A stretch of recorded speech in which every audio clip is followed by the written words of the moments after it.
Hey now. Hey now. Oh boy. Here we go. It's finally over, kids. It's finally over. We can move on now. I'm grateful.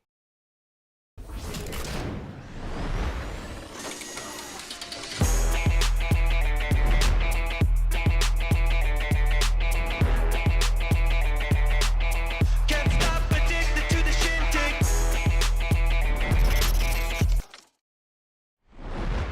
Ooh, good lord. Just goes to show you how much I haven't been paying attention this season. I just realized how old those those shots are in the intro. Anyway, hey, what up, everybody? Welcome to the often imitated, never duplicated, original, live, unfiltered, unedited, uncensored, commercial-free Sharks podcast, part of Teal Town, USA, ready to wrap up your week in Sharks hockey. Do the like and subscribe thing if you would. Leave your takes in the comment sections if you can't join us in the live chat. Hey, now. So, what had happened was the Sharks won a game and then lost the next three. There you go. Currently 6-12-5. Good for dead last in the league, baby. On pace for another number one pick, yo. I'm looking forward to it, man. So we had, we got an OT thriller from Celebrini this week. We had refs taking out the Sharks in Big D. Askarov spoiling his own debut, very 10 seconds in. And then the Sharks not quite finding a win on Jumbo weekend. And Sharks last. My voice is still shot, but with powering through because, well, that's what the great ones do. So look, let's start with Detroit. I mean, dude, if it's not Celebrini, that's a 4-3 loss, and it's another 1-goal loss, and here we go again. Yeah, this was a weird game for the Sharks because I think when you look at Detroit, right? Like I think when you're trying to project this out, like Detroit's the team that I kind of circle right now where you're hoping that's not where the Sharks are in 5 years, right? Because I feel like Detroit's a team like that should take the next step. Now I will say in Detroit's defense, they never got the guy. They've gotten a bunch of really good guys, but like unlike the Sharks, like they didn't get their first overall pick. They didn't. But right. To be fair, did they have one hell of a time. I mean, whether it was Datsuk and Yzerman and Lidstrom and sure. back in this is just the pendulum swinging the other way for all that success. Yeah, I just mean like the rebuild's kind of it's lacked that centerpiece. Like they've gotten like some really good players out of it. So some players that I think they should be really excited about, but it just shows like how missing out on that top overall pick. I mean the draft lottery, again, and I think maybe it's just the karma of like how good they were for how long, like how dominant they were, because they've been completely fucked by the draft lottery multiple occasions. And again, like I'm not gonna like it's a fucking Red Wings. I'm not gonna go too like pour one out for them or anything, but it just goes to show how like these things can go not great at the same time, right? Like now the Sharks, on the other hand, like they've got Macklin Celebrini. They were able to get that in a first overall pick, who I think is going to be a really, really good player for a really, really long time. But still, like it's there's a lot of teams that have kind of gone through rebuilds now, and like now they're like they need to take that next step, and they're having a hard time doing it. I look at them. I look at the Senators. It just goes to show like it's not a surefire recipe for success. Not that I'm trying to bring everyone down. No, it's all good, man. But you know what I mean? Like they are a cautionary tale, I think. Absolutely. I will say, man, Wings fans, they just come out of the fucking woodwork every goddamn year, man. They paint the place red every time the Red Wings come to town. I never see these guys 364 days out of the year. I don't know where they come from. Dude, they got to be busting them in from somewhere. I don't know what is happening, but it's insane how they just out of nowhere just show up.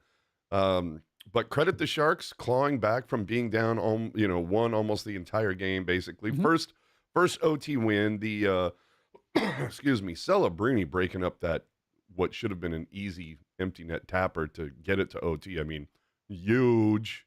And Wenberg and Eklund, multi-point games. Again, Eklund just continuing to get it done since being called out following the Minnesota game. I mean, I don't know what they've been giving him since that game, but give it to everybody else. It's working. Yeah, I think he's on pace for something like 60 points right now, and I think he can get more. I mean, it's been a real, I'm hoping that this season's going to be like the real coming out party for William Eklund, because I think he was good last year, but I think like if you look at the way he plays now compared to like previous years, like he's such a more complete player now. Oh, dude. And again, I go back to something we talked about last week where there was all that talk about that 70s line, and instead it's been nope, it's been all about the Lunds. That's how we're going to roll, and I love it. All of them having 1 point this game. The only thing that really sucked was the PK was kind of shit, but aside from that, look, you saw just more, all these little glimpses you keep seeing of Celebrini, and I know that I labeled Celebrini last week as my 0, and I said it specifically to get the bump, and goddamn it if it didn't work. Yeah. We give him that Celebrini, that 0 it's bump, funny because like, so for like a lot of these games, especially the ones that start later during the week, like I can't stay up and watch them as much as I would like to. So usually I watch like 2 periods, and I watch like the third, and if overtime, if necessary, the next day. And like, so obviously I knew what happened, but like, I don't think I like, even still watching that goal in overtime, like I still jumped out of my seat, even though I knew it was coming. Right. Like I there was no, like, it wasn't like, even just because of how good it was. Like it's rare that like things get me to jump out of my seat today. Right. Like with today's Sharks, but like, yeah, man, I was just like, oh my God, that was the best. Like just awesome. Oh, and stick tap too. Noel, funnily enough, through sheer coincidence, was sitting behind me at the Sabers game yesterday. Okay. So we were watching the whole retirement speech and everything. Yeah, you know what? I want to say, like Stick Tap Sportsnet for it's kind of dumb. Like I always complain, I never get the Sharks feed for games, but they did actually have like a separate stream of the jumbo retirement, which was good because I had a pretty busy weekend, so I got home a little late. And I think I was watching that and just kind of had a side eye on the first period while that was kind of playing. But like kudos to them, man, because they put it up as its own thing. And even though I had to watch the Sabres feed for the game itself, they were kind enough to put the jumbo retirement on its own separate thing that you could go back and watch. So Killer. Stick taps to them. Love that. Yeah, we'll talk more about that one here in a minute. Let's move on to the quickie road trip. And this whole thing just felt like, one big long road trip, especially when you consider the amount of Red Wings fans that showed up in San Jose. Right. So head to Dallas. Blackwood starts, but now Askarov making the trip. He backs up. Vitek was on the trip, but and of course Warsofsky would not say if Askarov would play on the trip because Teal Curtin. Yeah. We'll worry about tomorrow's starter tomorrow. Are we guarding nuclear codes here, pal? Like, okay, fine. But this game, the thing that stood out for me, dude, like the officials, I can't remember the last time I've seen them insert themselves unintentionally, like harsher. Like the officials basically set a pick, took out 2 Sharks. Yep. Granlund takes the shot to the noggin. He's pulled off by concussion protocol, yet there was no call on the actual, like, what are we doing here, man? And I don't know. Yeah. And I know how they have supplemental discipline when, like, the refs miss a player doing some sketchy shit during the game and then it's, like, reviewed on video the next day and blah, blah, blah. Sometimes maybe we need some supplemental discipline for the refs. Like, hey, you missed some fucked up shit. You're out for the week. Yeah, they'd never do that, though, because the NHL, is very deliberate about how they treat the referees. Like, they won't even put their names on the sweater because they don't want they want them to be like, and even though like they often are like a definite talking point for a game, the NHL tries to go out of their way to make sure they're not, by like, and again, by doing things by like they can't even have their names on their sweaters like anymore. Yeah. Oh man. All right. Well, the fun part about this, Granny would get the second shorty of the season for the Sharks, but Yes, the officials. We don't talk about the officials here very often, so when we do, it's got to be pretty damn egregious. So Yeah. it was like, come on, guys. But again, it's another one goal loss if you toss the empty netters out of the Yeah, equation. because there was two of them, right? Yep. So it's like, God damn, if they can just make that one extra stop, score that one extra goal, man, it's totally different. And look I'll at the give them credit though. Like they hung. Like Dallas is such a good team. They're still such a good team. Mhm. I thought, you know what? I'll give them credit 'cause I thought they hung well enough. Like they're not these teams like you. They're not the same. They're very much No. not the same, right? So I do give the Sharks credit because I think they hung for large portions of the game. I thought Dallas was going to pace them, especially after they kind of squeaked out the win last time. I thought Dallas, now you're in mid-season form, and I thought Dallas was going to crush them. And I mean, the score makes it look way worse than it actually was. Oh, dude, absolutely. Then we move on to St. Louis, and it's the whole it's the Askarov debut. Basically, the debut we all knew was coming, but for some reason, Warzo was like, nope, can't tell you until the day of, whatever. But Askarov versus Binnington, and it took all of 10 seconds for Askarov to put himself behind the 8 ball. Dude, what the fuck was he doing, man? This ain't the AHL anymore, buddy. You can't do that. You can't even do that in the AHL if we're going to be completely honest. You know what? Yeah, like not a good play. I mean, obviously it looks bad, and I think that I eagerly went on to social media because sometimes you just want to watch the Flames, right? Mhm. And I was waiting for because there's going to be some people like, this is the guy you guys are all pumped up about, you know what I mean? And surprisingly, there was very little of that. So congratulations, Sharks fans, you actually impressed me. But yeah, I mean, obviously not the way to start the game. Really just bad on his part. But I thought he settled in for the rest of it really well. Mm-hmm. Oh, it was very much 10 seconds in, and he was like, oh, okay, maybe I'm not quite the badass. Maybe need a little humility. Might have been hubris there to start off the game. Maybe let's dial that back. Yeah, and give him credit though, right? Because I think it's really you could a guy who's making his big debut, obviously we've seen him play for the Barracuda, but to make his big debut for the Sharks, and this is a guy who we're all basically banking on to be the franchise goalie going forward. Probably not the best first impression for people that haven't watched him before. But you could completely let that go to your head, right? And it can completely rattle you for a game. I think if you want to see a guy who who's not maybe a franchise goalie, but who's a really, really good goalie, go back and watch Jacob Markstrom's early games. They were brutal. And obviously he turned out fine, right? Yeah. So I give him a lot of credit for kind of just, having the swagger to be like, okay, that sucked and that was really dumb and I look like an idiot, but there's the rest of the game. And I thought he played the rest of the game really, really well. Yeah, it was very much kind of like, okay, that was on me. Yeah. that was on me, guys. Sorry. Oh, man. But yeah, it's funny. There are certain little debuts that obviously, we'll remember. That is certainly one that I'll remember just as absolutely just as much as I'll remember, Nabby versus Waugh going to overtime, nothing. That's the way it would end. I'm going to remember that just oh yeah, I was there, dude, 10 seconds in, whoop. But yeah, 8 seconds left. Asgi gets pulled, and then Wenberg would tie it. We hit the extra frame. That's not over. And again, if not for Celebrini breaking up an empty netter, that's right. Over in regulation. Sharks are 0-3 in the shootout going to this one. It's the first shootout for Askarov. A granny softie gets stopped. Celebrini now 0-3 in the shootout. Maybe try somebody else.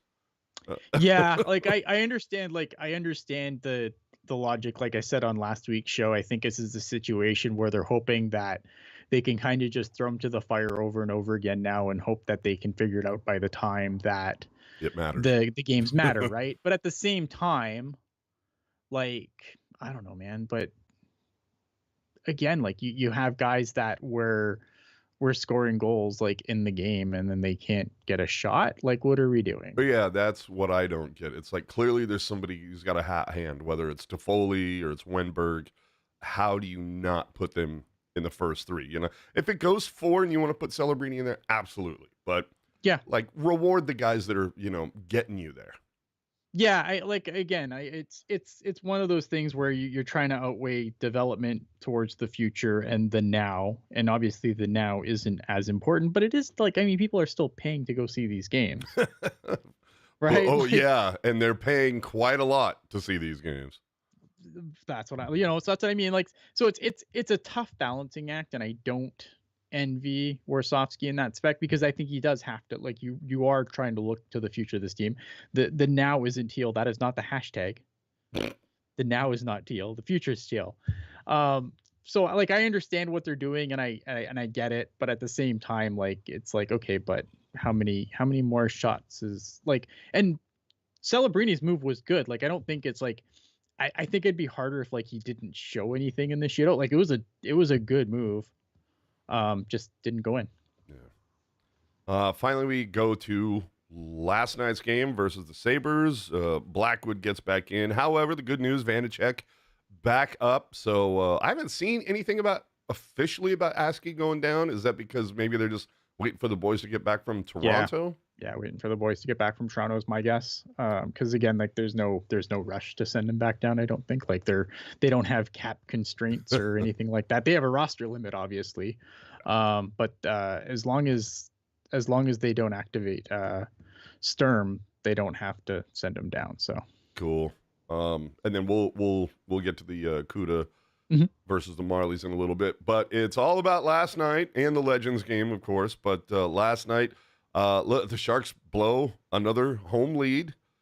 Power play goal would have been nice in this one. Sharks went 0 for 5. Yeah, they had their shots, but another 1-goal loss when you toss the Ians. I'm telling you, you toss these empty netters, you look at all these 1-goal losses, it's going to be fucking staggering. I wouldn't like, we need to get Darren out here, Shark stats, and be like, okay, how many 1-goal losses once you toss the empty netters?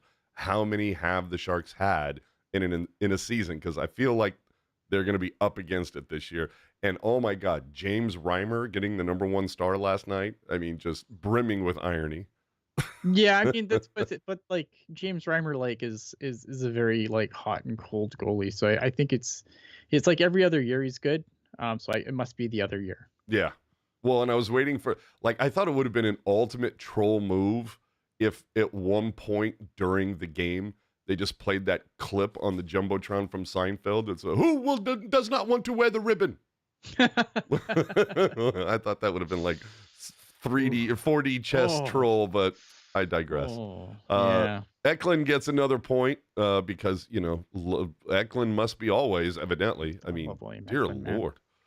So, I mean, you know, not a great week. 3 losses and an overtime win. You know, not a winning recipe for playoff hockey, but a really kind of good recipe for getting a very high draft pick. Yeah, and I think, like, if you like, this draft isn't going to be as good as last year's draft, but there's still, like, if you can still draft in the top 5, there's still players there that there's going to be value. Like, there's still players there that I'd be super interested in the Sharks acquiring. It's just a matter of, you know, I'd be curious to see how, like, the rankings kind of go as the season progresses, because I still think there's value there. Yeah. I like Jesse pointing out Reimer is the reason why we can't have fun jerseys anymore, but whatever. I mean, he wasn't alone. Yeah. Like, let's not dump completely on James Reimer. He surely didn't start it. He just, you know, he was a passenger. He wasn't driving that bus, but yeah. But anyway, all right. So let's get to the big weekend. First off, the Legends game. You know, just thanks to you know, the people. They know who they are. I don't know that I should call them out by name, but the people in the Sharks front office that hook us up and give us the access that we have. I mean, and huge stick tap to Eric Kura for everything he did. He did way more than I did. I went to the bar and had cocktails with a couple friends. He was there getting video of the guys in the room, whether it was Pavs or Marlowe or whoever, and hooking up the Teal Town social media with all that stuff. So, big stick taps to Eric for this weekend. I mean, dude was busting his ass. Dude was on the teal carpet. I showed up to the teal carpet thing on Saturday, and I'm like, I wonder where Eric is. And my buddy Brett goes, isn't that him, like right next to like Sharky over there on the carpet? I'm like, oh shit, yeah, it is. And I had no idea that we had that kind of access for this weekend. I've been battling this cold for 2 weeks. I can't get over it. So huge stick tap to Eric, and then of course Jules taking the slot last night at the Tank for After Dark. So the weekend was a blast. The other thing, Eric got some amazing photos from the boys coming out at the Legends game. And what was really nice is the Sharks got this great shot, kind of, down low, shooting up towards Jumbo. And what was really cool is in the background, you could see the Teal Town banner hanging in the and I was like, hell yeah, nice shot, dude. Way to go. Yeah, that's yeah. I mean, Paul in the chat saying retire Puck Guys number next season. If Teal Town retired numbers, Puck Guys would be the first to go to the ceiling. Yeah, look at Puck Guy. I've always, I love Puck Guy. Everyone knows I love Puck Guy. He is the backbone of this operation, and I don't care. Like he's the backbone of this fucking thing. Without him, I don't know how long this would continue. Oh, absolutely. He's the one who apologizes when I fuck up. No. So yeah, Chris saying Puck Guys numbers in the Teal Town USA Raptors. There you go. Yeah. So first off, the Legends game. I mean, this is basically like high school homecoming. This needs to be an annual thing. They don't have to retire a number every year. They can just have some sort of Legends weekend, whether it needs to, be, okay, let's always shoot for like the first game where it's the Saturday, Saturday there's going to be a game at the Tank. Maybe there's one on Thursday as well or whatever, but Friday is wide open and it's as close to before Thanksgiving as possible, just somewhere in there. I think this needs to be an annual thing.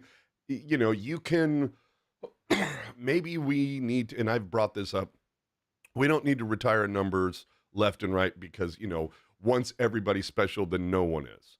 Correct. Yeah, 100%. But the idea of a Hall of Fame, or not a Hall of Fame, a Ring of Honor, needs to be introduced. Yeah, I agree. Because, I think I don't think there's any other numbers that should go. And this is going to make people angry, but I don't care. The only two numbers that should be in the Raptors SCP are already there. Yep. I agree. There's going to be people that will make a debate for Nabby. They'll make a debate for Pavelski. Mm-hmm. And these are players that I love. Don't get me wrong. These are players that I absolutely love.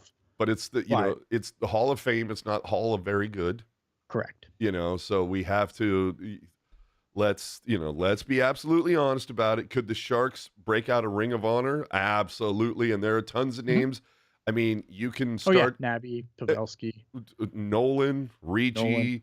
I mean, there are names that we can just the next 4 years are already like fait accompli. You start that Ring of Honor, get her going. Fucking Boyle.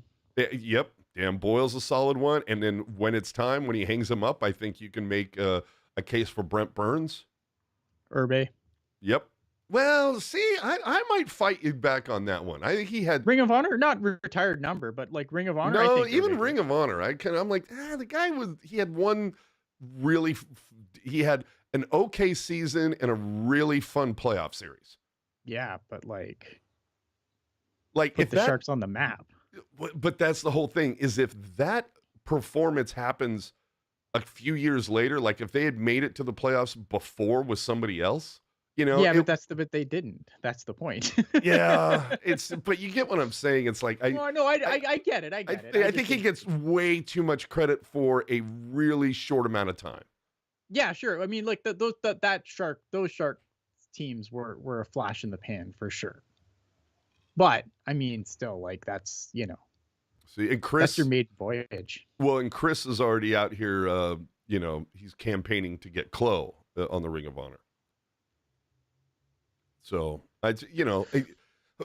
I mean, I mean, I love Ryan Clough. Don't get me wrong, but yeah, I would hear the argument. I would hear the argument, but Chloe, I'm thinking probably not my top 5. My top 5 is probably no. It's going to be Nabby. I just think because I think that the Thornton era of Sharks is obviously going to get the most looks. That's when they're most successful. I was just trying to think of people outside of that era. Sure. So yeah, that's why I look at Nolan, because you go back, right? I go Nolan, Ricci, but yeah, for my top 5 right now, it's Nolan, Ricci, Pavelski, Nabby. There was somebody else in my mind. What was I thinking? Oh, Boyle. Yeah. So anyway. So yeah, let's Sharks. Let's make this an annual to do, and Kevin making some good comments as well. Vlasic and Couture eventually. Yeah, for 100%. Absolutely. I mean, Vlasic, Jesus Christ, he's going to be pole to pole, lifelong Shark. He's going to be the only guy who's Marlowe and Thornton, as we know, took off. Searching for the elusive shiny thing. Bear. What happened? I said Jules is poking the bear. Thoughts on EK? You mean Nils Ekman? No. Sharks legend Nils Ekman. Yeah, Sharks legend Nils Ekman. Man, she knows her host, and she knows that she's just sitting there with a fucking buttons. Needle.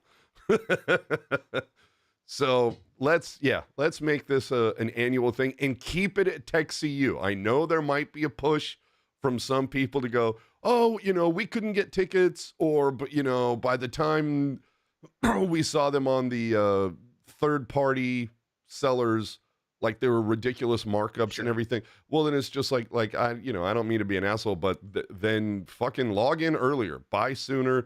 But one of the reasons that makes this so special is keeping it at TechCU at a nice small venue. Because let's be honest, if they held this thing at SAP, they'd sell out the lower bowl. They'd still have to put out the blackout curtains like it was a CUDA game. Mm-hmm. 100%. So let's keep it fun, small, intimate. That's part of what makes it special. Now for the whole weekend as a whole, tons of fun. I feel like they learned a lot from what transpired for the Marlowe retirement thing. Seems like, things worked at a better clip. Things were scheduled better. The things hummed along. So appreciated seeing that. There was a few times during the Marlowe thing, you could see people looking around kind of like, okay, what are we doing next? What are what now? What's going on? So to see it really go along, like it was like military precision over this weekend. So that's always appreciated. And I got to tell you, man, like I was fucking wiped out last night.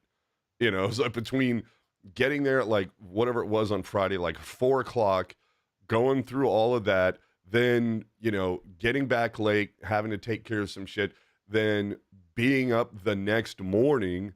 And I just, I wasn't even, like I just hooked up with my buddy at like noon so we could get a slice and have a beer and catch up before we were heading over there. There were people that were parked outside that teal carpet at like 8 a.m.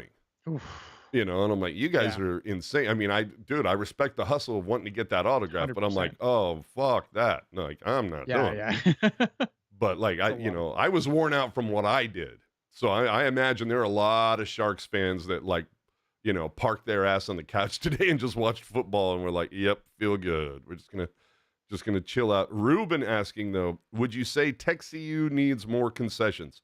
I think they could use one or two more, but not at the sacrifice of concourse space. Like, don't just throw a little coffee cart or some sort of burrito cart thing, or and create a bottleneck of traffic. That would piss me off. But I think there's some depends space too, like on you'd probably more like when it's full, but like as much as like it's nice to see TechCU full for that, it's never full for Barracuda games. So like, would it make sense to expand the concessions based on the people that generally go to Barracuda games, which sucks. Again, like, this Barracuda team's good and they deserve more support, but you know what? They got Bebo's. That's enough. It's a pizza. Everybody loves pizza, so just go to that. Few people, like I mentioned earlier, like with Noel, few people did see me at the Legends game or at the game yesterday, and were cool enough to say, hey, dude, what's up? And say hi. Always appreciate that. One of the things that I did that had me kind of dog-heading it a little bit during the Legends game was, I'm like, where the hell did they find all these old Adidas jerseys? Like everybody's wearing an old Adidas jersey from 4 years ago. Like, what is there, like some secret room underneath SAP that we don't know about that's just filled to the brim with old Adidas jerseys from 4 years ago? Like, how is that happening? I don't even get that. Yeah, Jesse's saying 80% of the concessions are closed for most good games. There you go. I've never been, so maybe I should shut up. But as long as Bebo's is open, because my jam. First off, I love Bebo's pizza, no free ads. But it's also the concession that has the best beer. So it's like I just automatically go straight to Bebo's. But again, there's a buddy of mine who him and his wife. They were at the Legends game on Friday, and they were like, they seem to be really down with these wings. So I guess there's a spot in there somewhere that's got some kick-ass wings. So whatever, it works. It's cool. And Noel asking, that's a great question. Are they doing any combo packs where you get both Sharks and Cuda ticks as part of a special deal to encourage TechCU attendance? I'm not aware of it, but goddamn, there should be. Yeah. Absolutely. I think if they have their shit together for like next season, you sell this whole weekend as a package.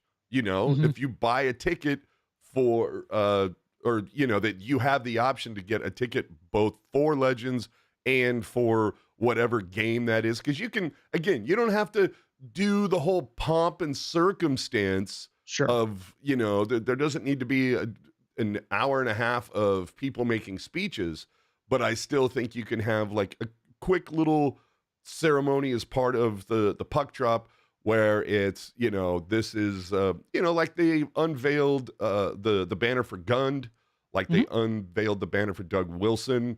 I think you can do something where it's like, here is our Ring of Honor and, the first name, blah, blah, blah. And you try to sell it as a whole package or something. That would be fantastic. Yeah. Like when they, it definitely wasn't that long when they retired Joe Thornton's jersey here for the Greyhounds last year. Like it was pretty quick, but I think they had like the guy who is currently wearing 19 give him the jersey, and Thornton gave him a new one with like a new number on it. And then cool. Thornton made a speech. Yeah, it was a really cool ceremony, but it was not that. Sorry, kid. Enjoy 91. Yeah. And Sharkslash saying she asked Craig Reve on the carpet yesterday why he didn't play in the Legends game, and evidently he was bummed because he is having knee surgery soon, so couldn't get out there. And we're just gonna have Sharkslash come on the pod. What am I doing here? Yeah, right. She says, when talking to Alex Stalock about joining the broadcast team, he said he's supposed to be coming to San Jose for a couple of games. Not 100%, but he indicated he'd be in town soon. I mean, that's fantastic. Loves me. I love Alex Stalock. Oh, man, dude, yeah. Al's the man.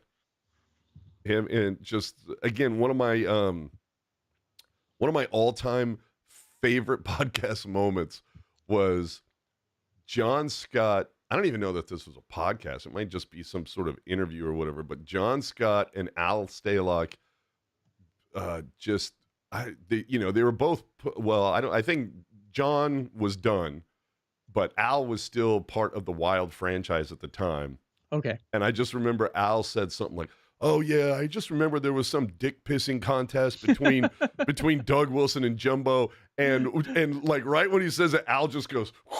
It doesn't just totally goes. He's like, dude, I'm still in the league. Don't fuck this up, man. It was one of the funniest things I've ever seen in my life.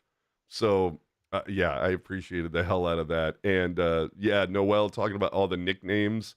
Oh my God. And Shang, I believe, on his Twitter has them all listed. And good on Shang. I got to tell you, the one I have the most questions about is why James Shepard's nickname is La Bone. Like there's a story there that is worth being told.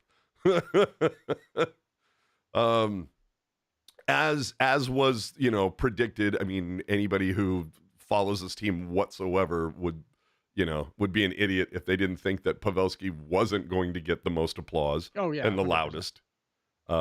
But it was great seeing him back in the room. And, it did for a hot minute, like, I'm not going to say it stole any of Jumbo's thunder, but it certainly showed like, that's the fucking thing I hold against the Sharks. You let go of Pavs. So to see all of that, him back wearing teal, wearing the Sharks logo, you could tell he was very comfortable in it. Yeah. But now that here's a couple questions that I have about the whole Jumbo number retirement, and this just goes from having memories of when they did Marlowe's number. And chat, keep me honest. I can't remember everybody, but I remember during Marlowe's retirement, they had a couple people, some big names from the other Bay Area teams. If I remember correctly, it was like Barry Bonds from the Giants. I want to say, was it like maybe Raleigh Fingers from the A's? I think it was, oh God, who's the famous white guy from the Warriors? Chris Mullen. And then, and I would have swore there was somebody from the Niners, but I don't think was it Steve Young or Jerry Rice? I don't remember. But either way, there were representatives from the other, and I know Puck Guy will know all of these names off the top of his head, but just the fact that all the other big teams had, a big name that was, tip of the cap. There wasn't that for Joe. Not sure why. Whatever. I wonder if just because like there was so many like tributes to Joe, like just from in the league, like it's hard to, maybe it was just been hard for time just to try and fit those in there. Like, cause like I saw on like Twitter, like, like Sidney Crosby said some really nice things about him, and you know what I mean? So I just wonder if it was just like, because he's so loved within the sport that it was just, they wanted to make sure that they took care of the people in the sport. And that is just me speculating. I don't know the answer, obviously, but that would be my speculation. All right. So I was a little like, oh, okay. And not that people in the sport don't love Patrick Marleau, but I think like between the two of them, right? Like Joe Thornton's the more outgoing of the two, obviously. Yeah, little more extroverted. Yeah, exactly, right. So I think it'll be interesting. So, well, there was I noticed that kind of stood out for me a little bit. Like I was kind of like, I wonder where, why that wasn't a thing this time around. I don't like during Marlowe's game. I remember them running like a lot of videos from people from the past. I don't remember seeing too many of those last night. So again, maybe they just learned some shit from the Marlowe game and went, okay, these, this shit didn't fly during the Marlowe. This shit didn't, yeah. Yeah, like I remember they had a video for the Marlowe one. They had a video from the mayor at the time, and it was like, he had 10,000. Fuck that guy, boo! So it's like, yeah, it's probably a good idea. Oh, too funny. Now okay, so here's some other things. Some curious omissions, if you will. I'm glad you picked up on this. I'm seeing the notes. I'm glad you picked up on this. Calling out Ron Wilson and DeBoer and not making a single mention of T-Mac just makes me go, okay, wow. Like, is there no love lost there? Like, there was not even a video from T-Mac. Yeah. So Todd McClellan's an interesting one, because I think if you go back, like when Todd McClellan left the Sharks, it was pretty acrimonious. And I remember Joe Thornton specifically saying like there was a spot where like it hadn't happened yet, and Todd McClellan was like, oh, I gotta talk to my family, and we have to make some decisions. And I remember Joe Thornton specifically to the media saying, well, maybe you should talk to his family in the room too. Yeah. Yes. Yeah, I remember that. Oh man. I don't like. I remember that being pretty like that breakup being pretty acrimonious for sure. See now, and I like Todd McLellan. I think Todd for me, Todd McClellan's my guy as far as like coaching history of the Sharks. Yeah, no, he was solid. But I just, my old, again, I get it that there are certain guys that they just attach themselves to whatever it is. For me, like there are certain things that I can like I think about Daryl Sutter. The first thing in my mind is 5 guys. 5 guys. The guy got injured. Who's going to eat those minutes? 5 guys. There were 6. Now there's 5. 5 guys. Ron Wilson, Honta Yo. I'm never going to get Honta Yo. But T-Mac, it needed more polish. T-Mac and his goddamn polish thing. It was so annoying. We did have a couple of comments here. Ruben, I really like this one. He says, not going to lie, I would have preferred the alumni to get on the podium to make their speeches, maybe break out some more waterworks from the crowd. I would almost agree, but I like the way that they did it because they can time it better. Keeps people on script too. Yeah, keeps them on schedule, they can cut out the bullshit and just, you get all the meat, no bone. So I prefer the way that they did it. I thought it was done really well. But yeah, calling out Ron Wilson, making no mention of T-Mac, making really no mention of Doug Wilson, despite the fact he was featured in some video stuff, which, if I remember correctly, was not the case with Marlowe's thing. Now, and that might have been because at the time Wilson was going through some health things, so wasn't available to film shit, but you would have thought that maybe just even a letter or something, but it was like Wilson was nowhere to be found. When I say that, I should be specific. Doug Wilson, nowhere to be found. So, there was a couple, because remember, there was a quote from Jumbo that said Doug Wilson needs to stop lying. Yeah, I mean, this is a person who was involved in him being stripped of the captaincy and stuff like that, right? And I think him and Marlowe have that in coincidence. They have that in common too, right? Like San Jose, the only city where you can strip your captain and then they have to stay. Yep. Yeah, I don't know of another team that had 2 former captains on it. Yeah, ridiculous. The Sharks are dumb sometimes. Yeah. But it's so dumb because I think when Puck Guy put on on Twitter, he's like, at least I believe it was Puck Guy, I was like, what's your favorite Joe Third memory? And my response is always the way that he took the pressure off of Hurdle with the rooster trick. Yep. Comment, right? That's for a guy who this fan base shit on so many times for not being a good captain. I don't know, I think sometimes we don't really see as far as the captain, what goes into it as fans. And I think fans make a lot of dumb things about the captain in general, but that was captain shit from a guy who apparently, to this fan base was never a good captain. Well, and I remember John Scott even said that was part of the whole, bitch fest, was that when they decided to like take a vote, I guess everybody voted for Jumbo and they still gave it to Pavs. Yeah. And so I will say one of the funniest parts of the weekend, there was somebody, what was it? Somebody talking about the comment about, you know, like, you ever, fuck you, have you ever played the game? You know, if I scored full, I'd have my cock out and I'd be stroking it. Yeah. And it was to the point of, you know, that comment wasn't supposed to leave the room. And for all we know, from what I remember, the guy who published that, like, no player talks to that guy. You know, like, that guy hasn't gotten a solid quote since then.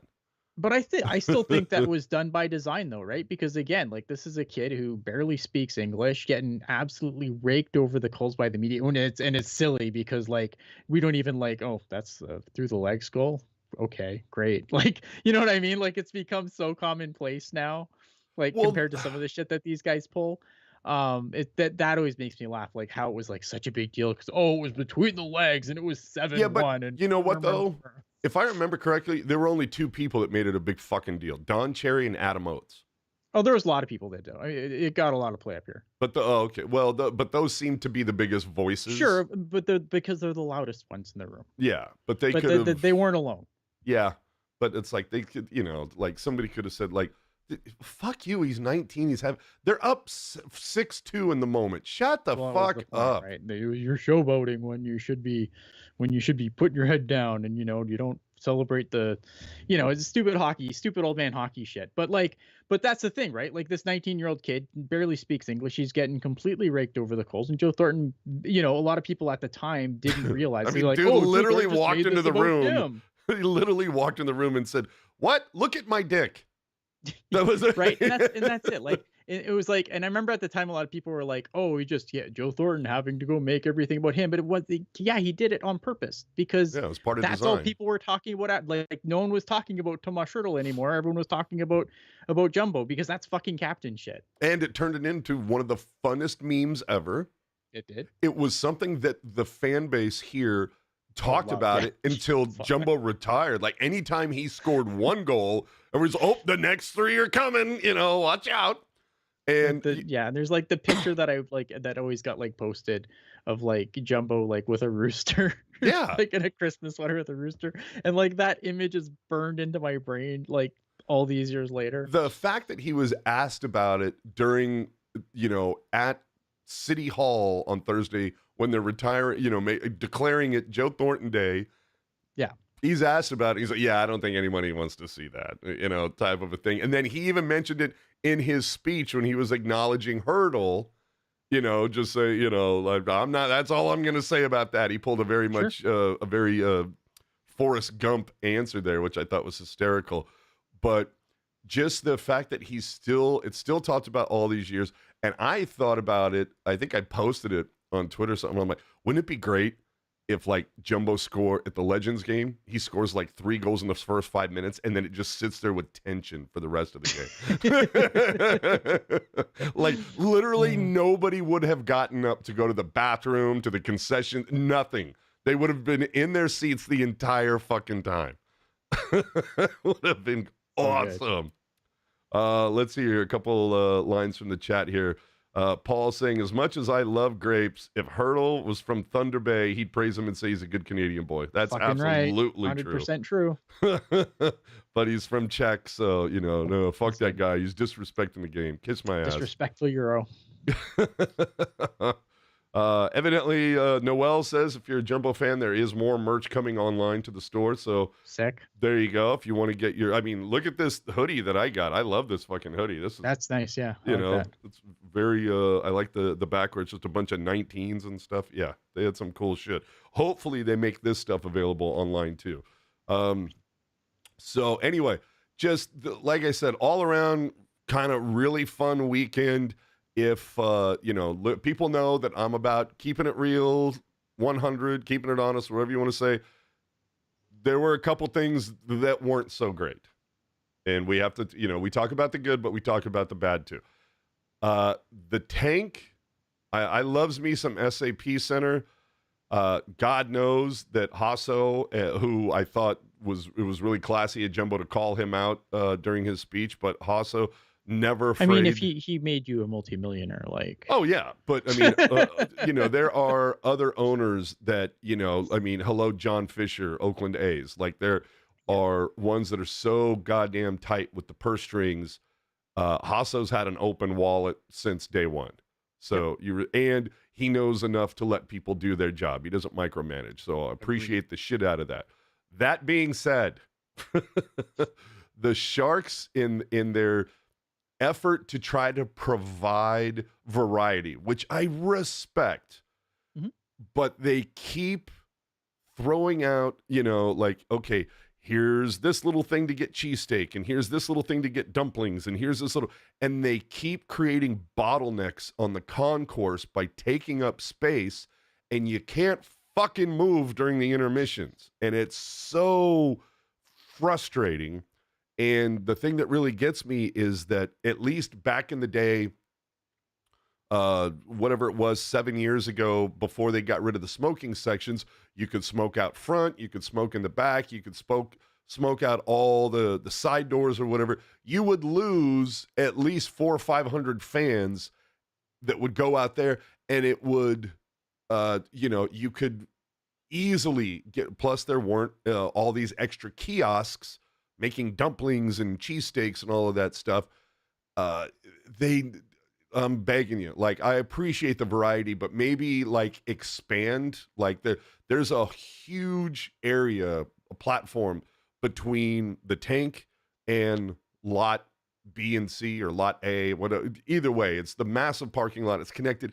It used to be a huge smoking area, and it's also got all these extra stairs. My point being, a perfect area for expansion to like move some of those food kiosks over there, free up some space in the concourse, so that way it doesn't take me 20 minutes to get from, section 110 or, well, 210, whatever, but, to get from the north side to the south side. It's too much, man. Time to expand. And when it comes to Jumbo, stick tap to him for, he was signing autographs on Thursday when they, proclaimed it Joe Thornton Day.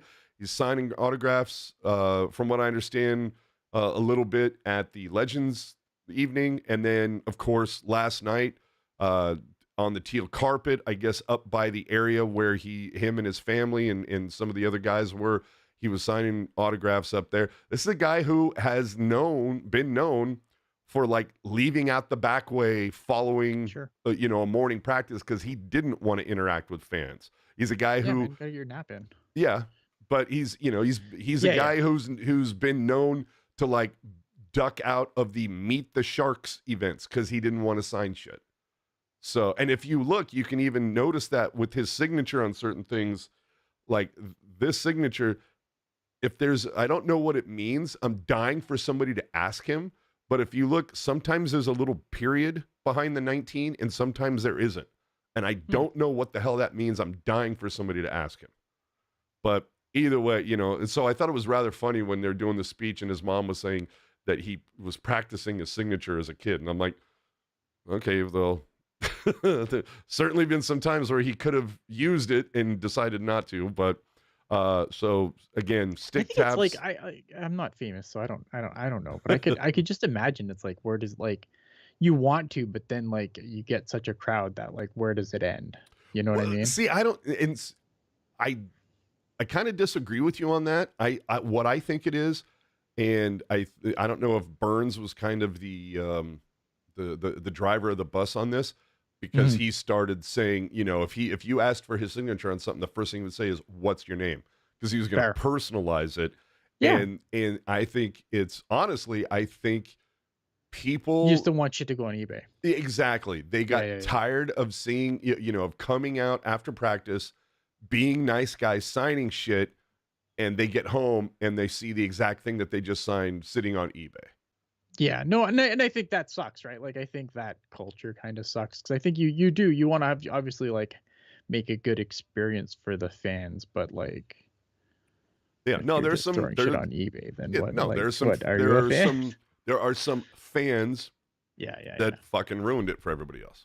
Yeah, no, I agree. And that's not just in sports. I think there's a lot of a lot of people that do that, that are known for doing that because for the same reasons, right? Yeah, I think Dave Grohl is another guy who will, if he's going to sign something, he's going to do the same thing. Because I've seen like Dave Grohl, Tommy Lee. There are some musicians.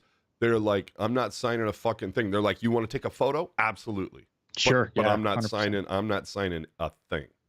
Fair. And again, I just, because it goes back to that old joke, what's your name? eBay winner.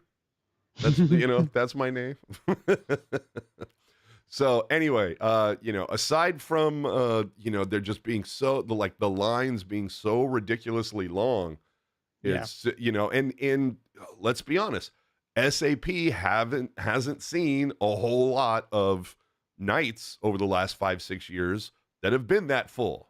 So, they might not be used to it, but look, you got Macklin Celebrini. If he keeps doing the way he's doing, get used to those full nights. So, speaking of which, let's go to Hero and Zeros for the week. And look, I gave Celebrini last week my 0, hoping for the bump. And God damn it, if it didn't prove to fruition once again. Played his ass off this week, got the OT winner. This kid's going to be fucking captain by the time Logan hangs him up, I'm telling you. And we trade Ferraro. Do we even need to trade for? I think we just go. Oh, I'm sorry. Yes, it's like, oh, I'm sorry, Mario. It was weird. The C just fell off Logan's jersey and fell onto Celebrini's. It's so weird. But yeah, Celebrini is my hero of the week, and hopefully now he gets a hero bump. But I mean, how can you not with this kid? When I know that there's a couple people that gave me shit. They're like, how the hell do you throw a 0 around Celebrini's neck? And I'm like, it was for the bump. Watch what happens. And, so I'm like, relax. It was all, I'm playing 4D chess here. It's okay. It's fine. Who's your hero for the week? Celebrini for me too. Like I said, it's very rare right now because obviously it's hard to get excited. Like look at being a Sharks fan lately has kind of sucked. I'm not, let's not, but so it's rare where you actually get like super excited about something and like not to the point where I jump out of my seat, although I've jumped out of my seat a couple of times this week. So, but Celebrini made me do it first. So he gets my hero. Nice. Because again, like just like the goal, like just the excitement for like a Sharks win where it's like, it's nice to be happy about a win again. And it's not like, oh, points, fuck. I'm telling you. Ruben, this is cool. It says, have you guys watched the video of Jason Kelsey getting berated by seekers for autographs? He steps out and signs them anyway after all the bullying. Oh, man. I mean, I have not. I believe it. I think celebrity culture is way out of whack. It is. But again, I go back to whether you like it or not. And I know that there's certain people that would fucking hate it. Mm-hmm. But it's going to be, it's part of the gig. Well, but you need to do the personalization thing. That's the only way that you can, get beyond this, this whole thing. Yeah. It's 100%. You're just going to have to say, what's your name? And booyah, whatever name you provide to them, that's what they're going to write down. Everything is going to be personalized. So that way, and, depending on the item, I think that's actually really cool because it basically, like any schmo can go on to a website and purchase an item that has been autographed previously. This time, it literally says, no, fuck, I went and got this because it's literally made out to me. Yep. So I agree. Anyway, but I'm also going to, we're talking about heroes. I got to make a couple honorary mentions. Yeah, man. Granlund. I mean, dude, clutch player. I would call like perhaps the default captain at this point. And is this a guy that you look at the Sharks trying to perhaps re-sign? I know there's a lot of people that are like, no, fuck that. You fucking trade him for assets and blah, blah, blah. Look, the Sharks don't have a retention slot. How big is the return really going to be? And, and obviously if the guy is having the season that he's having, he's going to want some term and some money. Sure. But right now the Sharks have a lot of space. I think term would be the only hang up. But I mean, if you're talking about rebuilding the culture, you can have worse guys around. Yeah, I mean, that's something that Greer has been, beating the drum for so long. Granlund, I mean, just like spews the culture it seems like the Sharks are looking for. Yeah, I think I still think like you could get a decent return for him. I think you're going to hear a lot, especially as the trade deadline approaches, about the Sharks not having any retention slots and how they're so fucked. But that's why you take back a bad contract. Right. You can take back a contract, you can get a third team involved that can do some of the cap gymnastics for you. Like there's options. I think by the time the trade deadline hits, I'm gonna have like shoved screwdrivers through both my ears because I'm gonna be so sick of hearing how the Sharks can't do nothing because they have no retention slots. Like that's the be all and fucking end all of everything. again, I don't know what Granlund would fetch you. I still think he might fetch you something decent because of how solid he's been for the Sharks. And I think if you're a contender looking for a guy who can fill out your middle six, like, because obviously your contender Granlund's not your top line center. Yeah, no, of But course. if you're looking for a guy who can add some punch to your middle six, you can do a hell of a lot worse than Mikael Granlund. But like if the Sharks kept him, I'd also be like, I'm kind of fine with whatever they do at this point, because there's gonna be people that won't be here when it's over. I don't hate Granlund being here when it's over. I don't know how old Mikael Granlund is at this point either. I think he's 33. Yeah, so I mean, like, but I still think he's a good guy in the room, and I think that he's the thing with Mikael Granlund is that not only can he be a top line center, but I think as this team gets better, you can move him down the lineup and have a solid 1, 2, 3 punch down the middle. Yeah, it's again, I think it's not going to be price, it's going to be term. Mm-hmm. So it's, you know, are you going to be able to, you know, is 3 by 6.5 reasonable? I think so, especially depending on what the cap does. Like, I know that they're saying, oh, the cap's gonna be 100 million, but I feel like at the start of every season, there's always like this ridiculous cap number that comes out, and then it's never that. Oh, of course. But the thing is that you know, you see all the expert armchair GMs all saying, well, no, you get that number one form at the deadline, and I'm like, oh, really? You think people are just throwing around number ones for Mikael Granlund? Do you? I mean, you could. I think a contender, like if you're in a situation where you need depth down the middle and you are mortgaging the future to win now. I mean, like I said, you can do a lot worse than Mikael Granlund, and I don't think a first is if it's projected to be 28th, 30th, and then you know. But that's who I mean, who else is like obviously exactly. Well, I don't know, dude. Like, I don't know. Look at Nashville, dude. They're in a lot of fucking hurt. Yeah, but they didn't intend to be. They did not intend for this to go this wrong. They are in a certain way. Let me let you know, Chris. In Tealtown related news, local sports media is dying, and we were 10 years ahead of the curve with this internet streaming shit. Absolutely, and don't think I'm not going to talk about that in a little bit.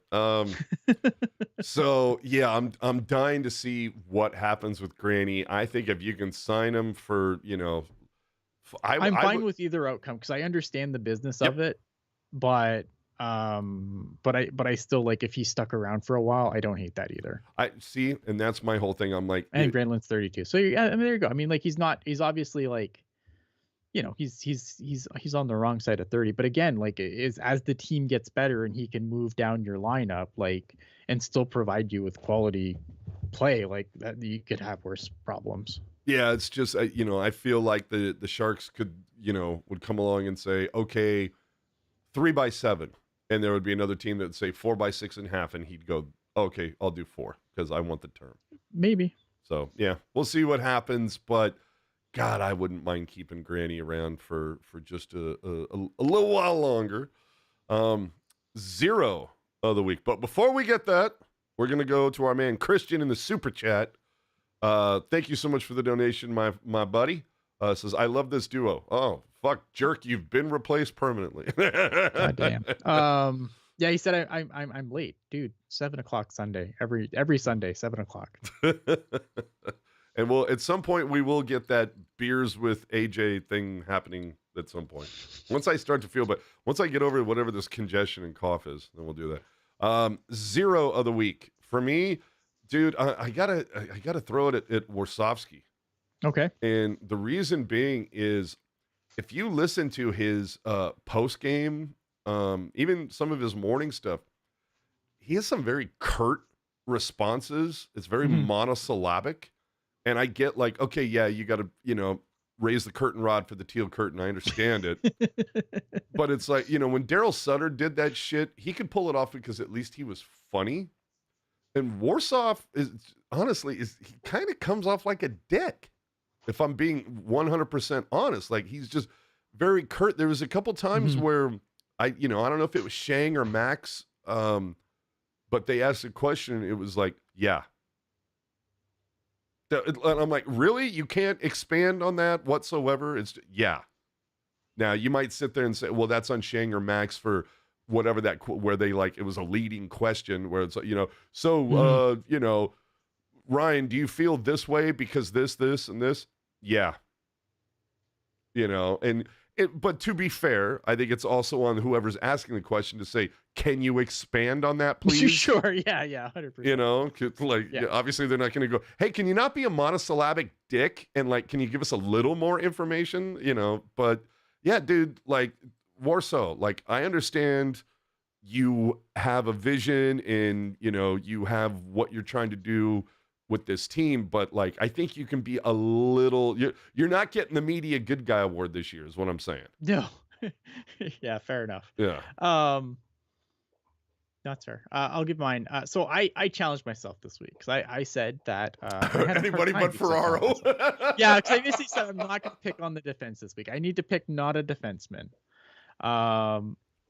Because I've been picking on Ferraro a lot. So let me guess, it's TJ Gagliardi for his suit choice. No, it is Austin. Clean. All right. And this, it was a hard week to come up with a zero because I didn't want to pick because I've been picking on the defense a lot, which we know is bad. So it's kind of like I feel like it's a big target. But for me, like this is a guy who got a chance to come into the lineup, obviously with Sturm going out and kind of show something, right? He's been kind of in the doghouse, from what we can tell for most of the season. He comes in and I didn't think he really did anything to warrant sticking in the lineup. Yeah. And you think like if you can't get up for a situation like for an opportunity like this, where you're basically playing for your fucking life at this point, like Dude. What can you get up for? Is he on the final year of his deal? Oh, that's a fantastic question. He's probably hoping he is. Dude, I think we all kind of are. We're all like rooting for it. We're like, oh, dude, I got Puckpedia on my bookmark. I'm checking it on the daily just to make sure that like my agent didn't fuck me. Klim Kostin is a restricted free agent with arbitration rights next year. So yeah, this is his final thing. This is a shit or get off the pot year for him. 100%. Oof. Oh man, good luck. So I mean, hey, maybe he's packaged with who knows. I could see that because I think it's a guy you control for one more year. He has one more year of restricted free agency before he becomes an unrestricted free agent. He might be a guy that you can throw in at a deadline, but like at the same time, it's like how many kicks at the can do you get at that age? Yeah. Right. Poor bastard. So I don't know, man. Like I think I did just disappointing because I really liked what he did last year, but this year he's been disappointing, and obviously not getting a chance to play as often is hard. Don't get me wrong, but I just thought like you had this opportunity to get back in the lineup and show something, and I've seen nothing. It's been bad. Yeah. All right. Before we come back to the Sharks, and believe me, there are definitely a few more things we're going to cover. Let's get into some NHL stuff. The Winter Classic jerseys from the Blackhawks and the Blues were released.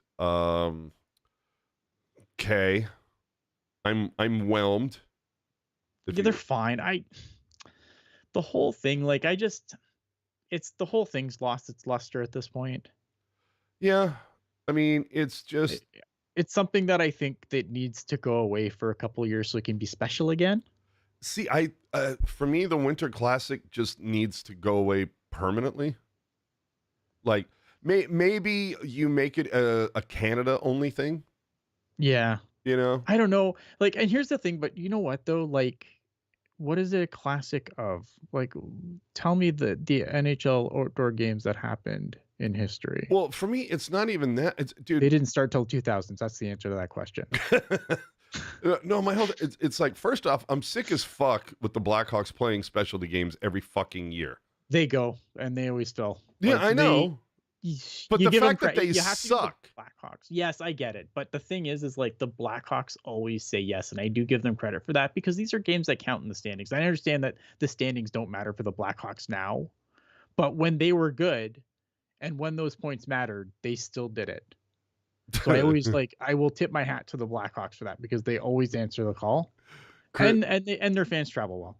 And Christian dipping with the super chat, calling back to Jules Night, woodish gloves.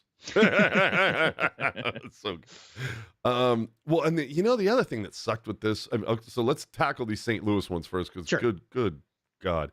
First off, the one thing that sucks is these look off-white.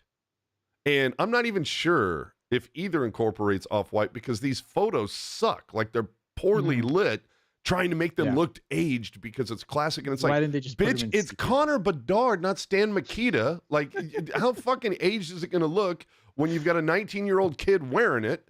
I want them to be like they should. Yeah, the picture should be like sepia or something.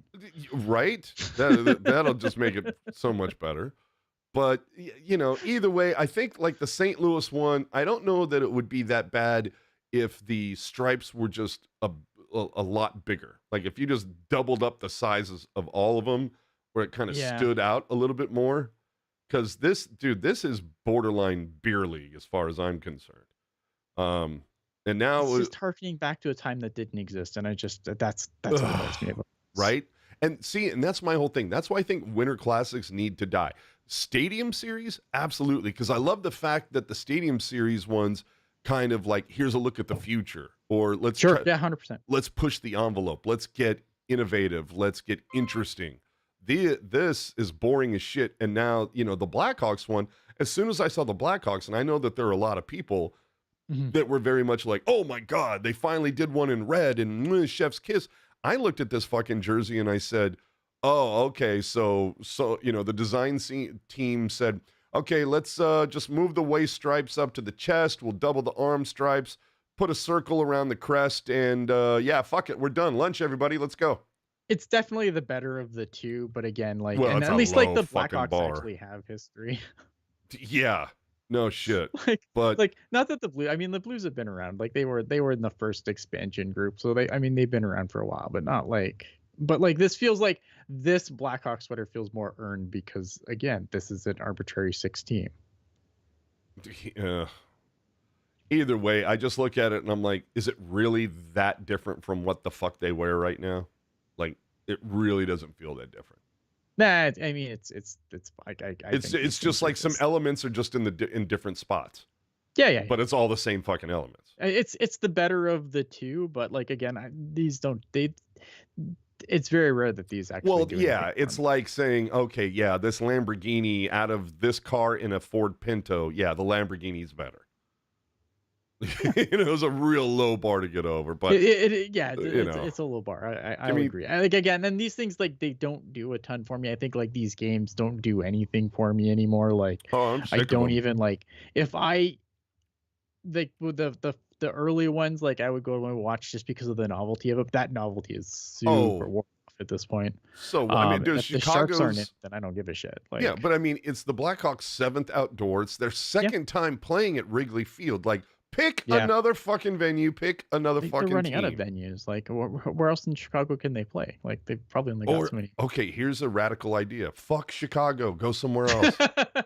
Yeah, but Chicago says yes. Ugh. People watch the thing is you have to also remember the business sides of it. Blackhawks fans travel. Blackhawks fans watch. I don't know. Just give me Stadium Series jerseys, with the exception of the 2020 Avalanche Stadium Series. That was shit. But all the other ones I thought have been pretty decent. Anyway, let's move on here.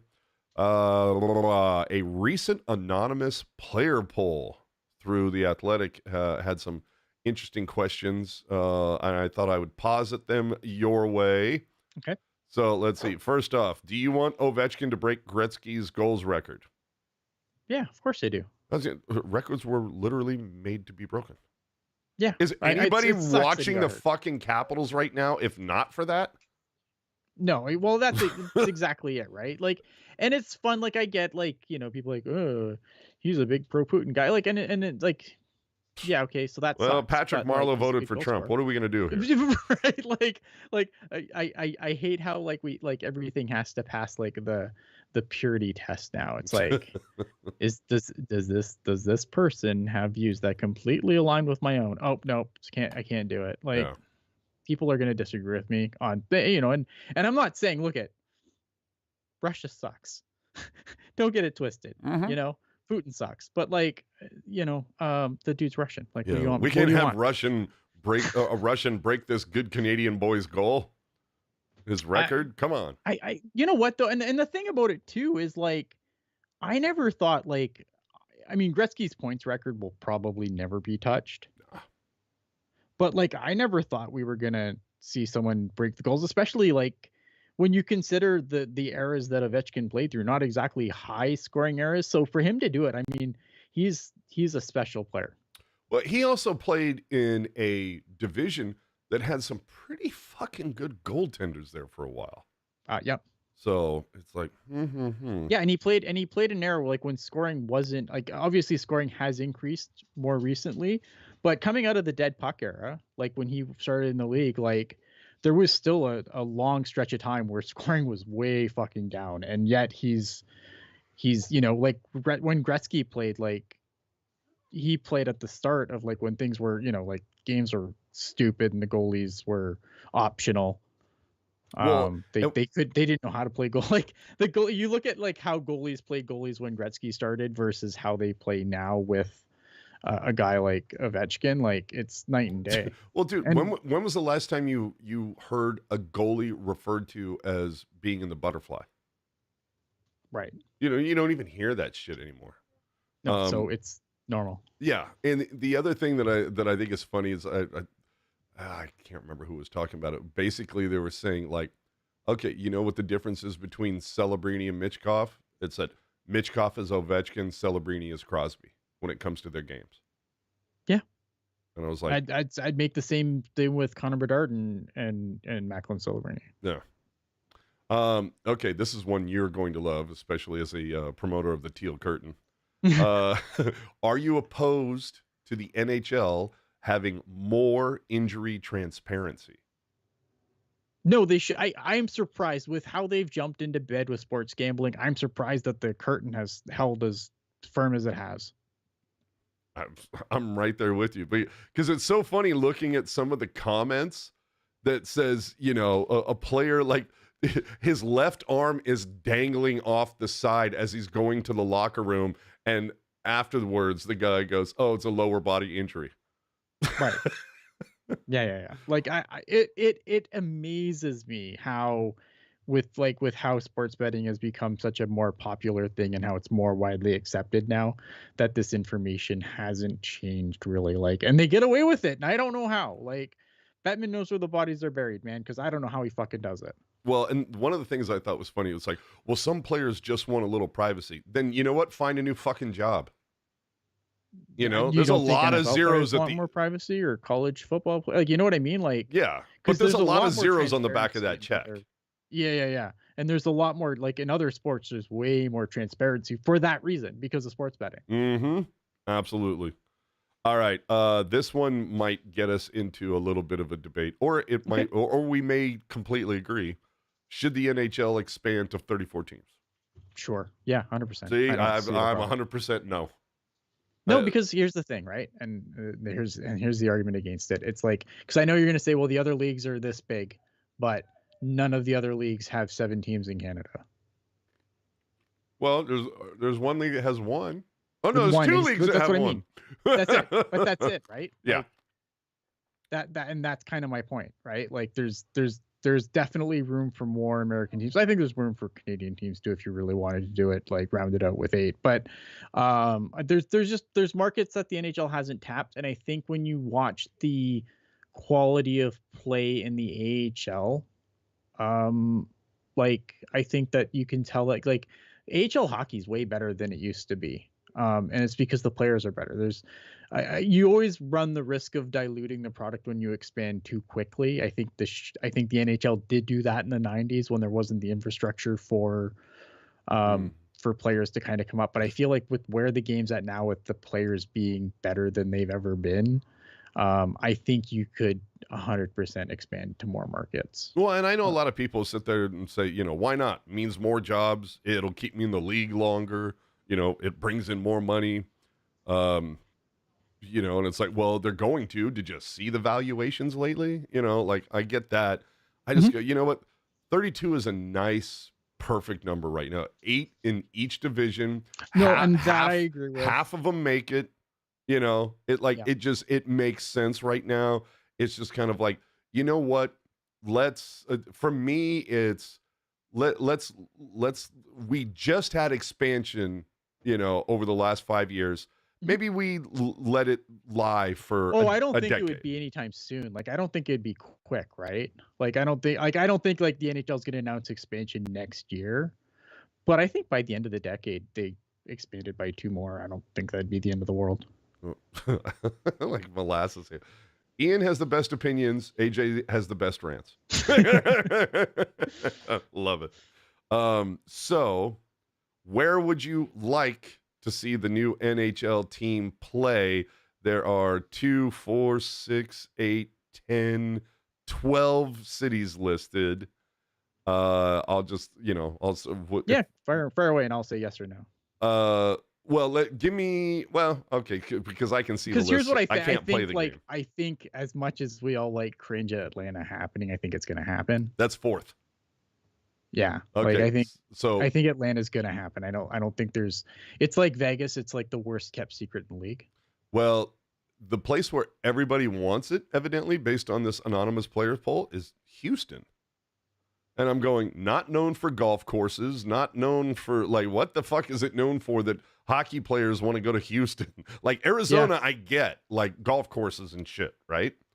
Sure. I mean, I guess maybe it's a nice Sunbelt area, but I don't know if you've looked.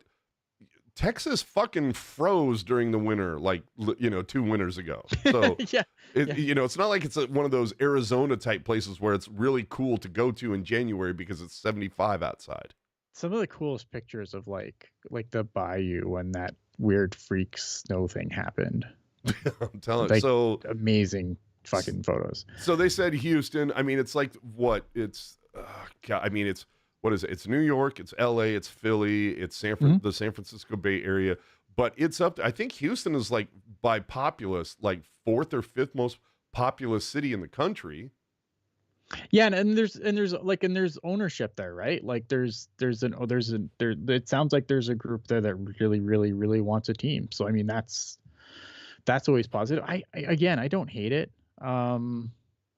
Because again, I think if you want to grow the game, you got to put hockey in places where it doesn't seem like it makes sense. I don't know. I don't know this because, football is ubiquitous in Texas. And I just don't know that. I don't know. Houston, I think is Dallas works though. Yeah, but you got to realize that that DFW area, it's a bit different than Houston. Sure. Oh, I 100% agree. But I still think like if you're, I still think that again, a lot of people are going to scream like obviously, I always get in trouble because people are like, well, what about Quebec City? And I'm like, well, Quebec, there's no place where you are in Canada where you're not served by an NHL team. So like I can understand like I think an NHL team would do fine in Quebec? Yeah, of course they would. The problem is, of course, is that you're not making new fans. You're just moving fans from one team to another. Yeah. Well, funny you say that because Quebec City was 2nd on the list. Yeah, and look I think Quebec City, they built a really nice arena there. It makes me laugh that kind of people would want to go there though, because like, I don't know. It's very frank. Because I've been there. Well, no. I have, and it's really, don't get me wrong, beautiful city. It didn't sound like that's where you're going with that, but okay. No, but it's a very francophone city, right? And I think if you're a solidly English speaking player who has to live there all the time, a little too en français. I think it would be miserable for it was a nice place to visit. I can't imagine it being like a great place to live as an Anglophone who speaks no French. All right. 3rd on the list, Arizona, which I think I completely agree. You just need to find solid ownership. 100%. And, boom, you're there. Number 4, Atlanta. I think you could almost say the same thing as Arizona. It's the worst kept secret in the league. They're going to Atlanta. Yeah. Toronto 2.0. Nope. Yeah, I don't get that either. Like, I understand they want to, like, that's some sort of like wet dream from like hockey is so huge that we have 2 teams in one city. You know what I mean?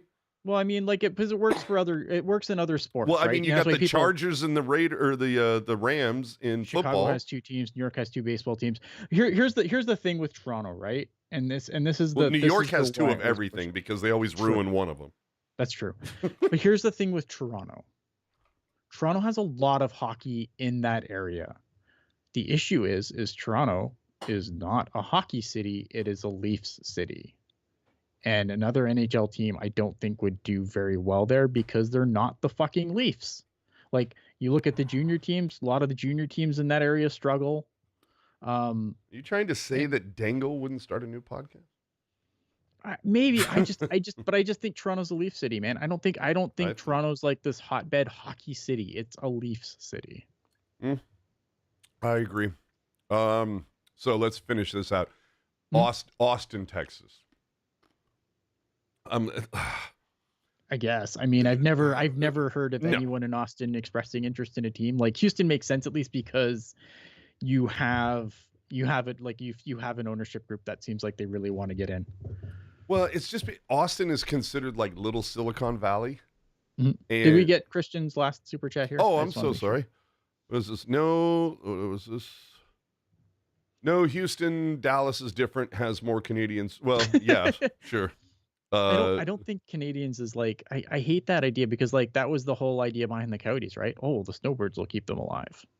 Yeah, no, that's not going to be. How did that work out? I'm telling you, Houston is a different animal from I Dallas. believe you. I don't doubt it. But I just think but at least they have like a group, like, you know, you'll hear teams like Kansas City and shit, and it, like, okay, but who's the owner? Right. And so yeah, when I saw Austin on here, I'm like, give me a break. Like, it's just like, if you thought some of these other markets were too small, give me a break. Yeah, and in the chat, like, the chat's interesting because it's obviously like a lot of people are saying, well, you know, there's 32 teams, but like Ryan's, like, again, kind of repeating what I said, right? They only have 25 American teams. There's lots of room for the NHL to expand in the United States. You're reminding me of the Joker. There's room for aggressive expansion. There is. Put teams in all the Sunbelt cities. Right. Saskatoon. Saskatoon. I'm like, Saskatoon is the Austin of Canada. No, I don't think there's enough. I don't think that there's enough population there to support an NHL team. And maybe I'm wrong. Let's see the population of Saskatoon before I can't. It's fucking.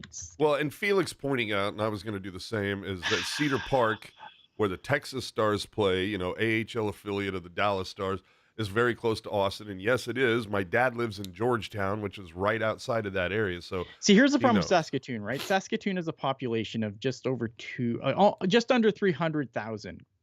But it's not like, see, you could point at other cities and go, oh, it's similar to that city. The problem is when you zoom out of Saskatoon on a map, there's nothing else around it but fucking grain fields. Yeah. All right. Now, here's one that I thought, okay, if we're going to go Sunbelt or whatever, San Diego. I mean, you think about it. This is a team that lost all they have is baseball. They lost their football team to LA. You kind of go, you know, if you could, I think San Diego could be a interesting untapped market if it's done right. Like, if you do exactly the opposite of what the Florida Panthers did. Like, you put the venue right in the heart of San Diego. You lean into the whole thing that it's a beach town and all of that. I think San Diego could be interesting, and again, because they lost their winter sport.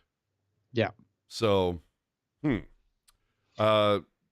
Kansas. Yeah, and City. Ryan again, like in the chat, saying like it's too small in the jet service, and that's also another point I also made earlier too, is like if you're in Canada, there's nowhere in Canada that you're not being served by an NHL team already. It's not like we're in the States. Like, if a team goes somewhere, then now you have like a regional team. Like, there's areas in the States that they're just not covered by regional. Christian telling me that I'm pronouncing it wrong. I don't get it. It's San Diego. I don't know if I'm getting that right. I'm clearly missing a reference. I don't know if this is a Ron Burgundy thing or whatever it is, or a Carmen thing. I'm not sure. So let's finish out this list because it's just 2 votes each from here on out. Okay. Kansas City again, ownership. Where's the ownership? Yeah. Helsinki. Like, how the fuck did this get? That's two Finnish guys that was like, I want to go home. I want to go home. Like, that's pie in the sky shit. Like, who's gonna watch that game? Yeah. What time is that game even on at? Like, no kidding, right? Help me. Yeah, talk about that travel. Oklahoma City, which again is right up there to me with like Kansas City or Austin. Sure. Yeah. Again, I mean, like, but they do have a basketball team.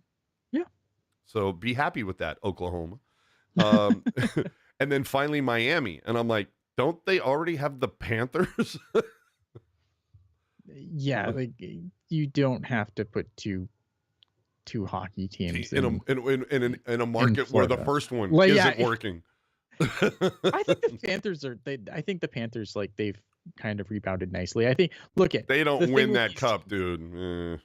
Well, but that's the same with a lot of the Sun Belt teams, right? Like the fans aren't going to be there when things aren't great. Well, I don't know. If you talk to a Vegas fan, they're going to be there live or die, you know, but we'll see. Yeah. We'll see, right? But we'll see. I mean, you know, we used to think the same thing about the Sharks, man. The Sharks used to sell out all the fucking time, and then things kind of went south, and obviously I think things went south. Other teams, when the Sharks were the only good team in town, and then the other team started winning championships, that kind of hurt. Yeah, a lot. And then just not, you know, and not claiming the big prize, right? Sure. All right. So that's it for that. Okay, this is a question that I laughed so hard. Grade. Now remember, this is, you know, anonymous player poll. Grade the quality of Fanatics jerseys, of the Fanatics jerseys, right? And 52% said A, 33% said B. So you're over 85% is positive. Mm-hmm. So and then 13% C, and then 0.6% for D, nothing for F. So clearly the players, for the most part, they're like, oh yeah, for the New Jerseys, they're fine. Hold on, let me get to Taylor Super Chat. Says, do you think New Orleans would be a good location to have an NHL team? I mean, if there's an owner. If there's an owner and you put the rink above the floodplain. Yeah, that's the only other thing with a lot of these cities too, is like you'd have to build a new arena, because yep. I think if you look at like with what Utah has right now, it just shows like, and the original Coyotes arena too, like arenas that are not built with hockey in mind and are built for basketball are really hard to make work for a hockey team. Look at Utah. Oof. But I look at, I again, like, I think if you can find an owner that wants to do it and build a building, like I am a fan of hockey in quote unquote stupid places, because that's how you grow the game. If you look at players like, you know, there's cases of it all over the league. Like Austin Matthews, if the Coyotes aren't there, does he pick up a football instead? Does he pick up a baseball glove instead? Probably. This is true. The back to the Fanatics thing. Sure. The thing that I really got a kick out of, it wasn't the numbers, you know, like 86% said this, but it was the actual responses and how they like diametrically opposed each other. Mm-hmm. It was one guy says, I think they all look awesome. They look great. They did a good job. Another guy, I actually like them. Can't tell the difference. And I like our practice jerseys. I think they're cool. Then another guy goes, not a fan. I don't think they're great. Find them uncomfortable and bulky. Oh, there you go. And then I don't think they look as cool because the old ones had dimples. I'm like, oh my fucking God. Like, that's what you're judging this shit on? Remember the Sharks when they used to, the black jerseys are lighter, so that's why you wear those in the playoffs. Right? Let me see.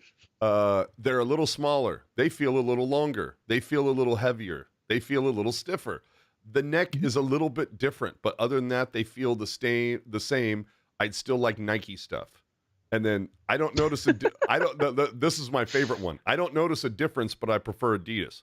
Well, if you don't notice a difference, what does it fucking matter who makes it? Maybe they have maybe that's like who their personal merch deals with. Yeah, that's true. But here again, I like the way that they sorted the responses. Guy goes, I don't notice a difference, but, and then the next response, you notice the difference. and then the comment after that, they feel the exact same to me.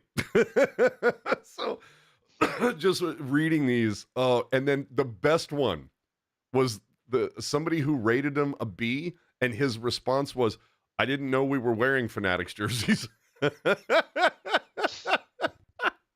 Oh, this is how fucking checked out this guy is. He's not even paying attention. Guys, whatever. Just get me on the ice. Let me do my thing. I Right. don't care about the rest. And then I think there's okay. There's two more left. Okay. Now this I think is fucked up. The question is, do you get more harassing messages from fans since sports betting was legalized? And interestingly enough, fantastic question. 2/3 of the league said no. But a third said yes. And the best is that there is a player that says, I've gotten Venmo requests from fans. he says they're not even requests, they're demands. They're like, you owe me $200 because you were on the ice when I got scored against him. But Oh, God. Man, social media was a mistake. Dude, that's what I'm saying. Social media was such a fucking mistake. But I can't believe that shit. Christian back in here on the super chat. Let AJ cook on Fanatics. No, I'm done, man. But like I thought I was all keyed up for them to fuck up on the jerseys, and they did it right. Yeah, I mean, like so far, like we haven't seen like it wasn't like in baseball where like the guy's pants exploded. Like we haven't really seen anything on the NHL rank that's not that their fault. Like to keep it fair, felt wrong, but I don't think that's on Fanatics. To keep it fair, they're using the same factory, same manufacturing, same materials, all the shit like that they've been using for the last 50 years. So hopefully, like they don't decide, okay, well, it's been 3 years and everything's fine. Now let's try to put our stamp on, and then everybody goes, oh fuck, So yeah. Let's see where we're at with that. And then finally, one rule change. I love this one. Like if there's one rule change you can fucking get rid of, what is it? I think we would probably agree is abolish a shootout. Yeah, I don't care. I'm not like super anti the shootout. Like it's not my favorite way to end a hockey game. I'm kind of indifferent. If it stays, it stays. Like I wouldn't be like upset if it went and we went back to ties, I guess. But like it's not. I don't know. It doesn't keep me up at night either.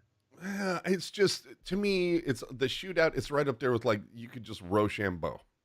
Yeah, it is. But I mean, it's not like. But as long as we're not determining important games with the shootout, I don't care. Let's see. Well, a couple of people said, well, and I like this, continuous overtime, and I'm like, that sounds great until you've played another fucking period in November and you've got a game the next night. No one wants a 6 overtime game in November. Yeah. So, but somebody said to try to do it, and I think this is kind of interesting. It's like, instead of shootouts, it's 5 minutes 3-on-3, then 5 minutes 2-on-2. That's just the shootout. Like, yeah, exactly. You know what I mean? Like it's a gimmick, right? Like it's the shootout's a gimmick. 3-on-3, like coaches will wreck it. Right. I think it's 3-on-3.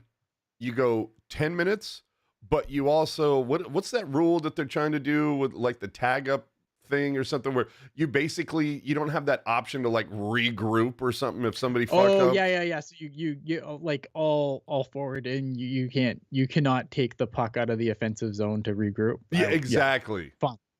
Yeah. So change that rule and I think we're there. Ian likes ties and kissing a stepsister. It seems strangely personal, but I'll take it. Yeah. I mean, all right.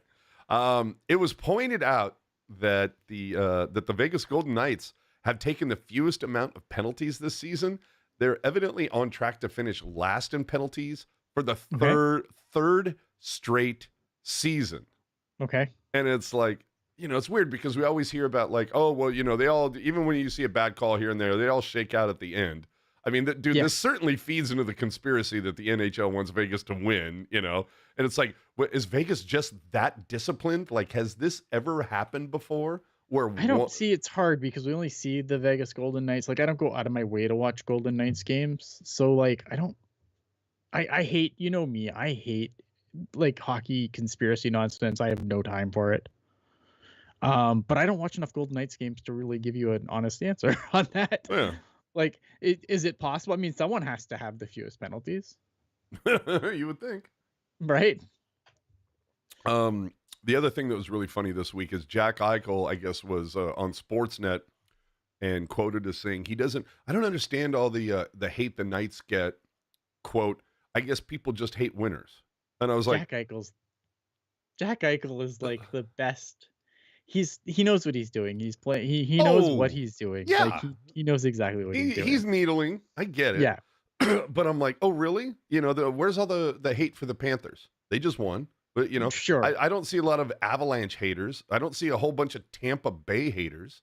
It's like, dude, it's not the winning. It's the smugness and arrogance. It's the entitlement of a fan base that didn't have that wanted that didn't for have nothing. To go through the pain. I understand. Like that's what it is. Like if they could at least acknowledge that, I think they might get some respect. But it's like, dude, this is why Vegas has so many people that want to see this fucking franchise fail hard for 5-6. Go through what the Sharks are going through now. Mm-hmm.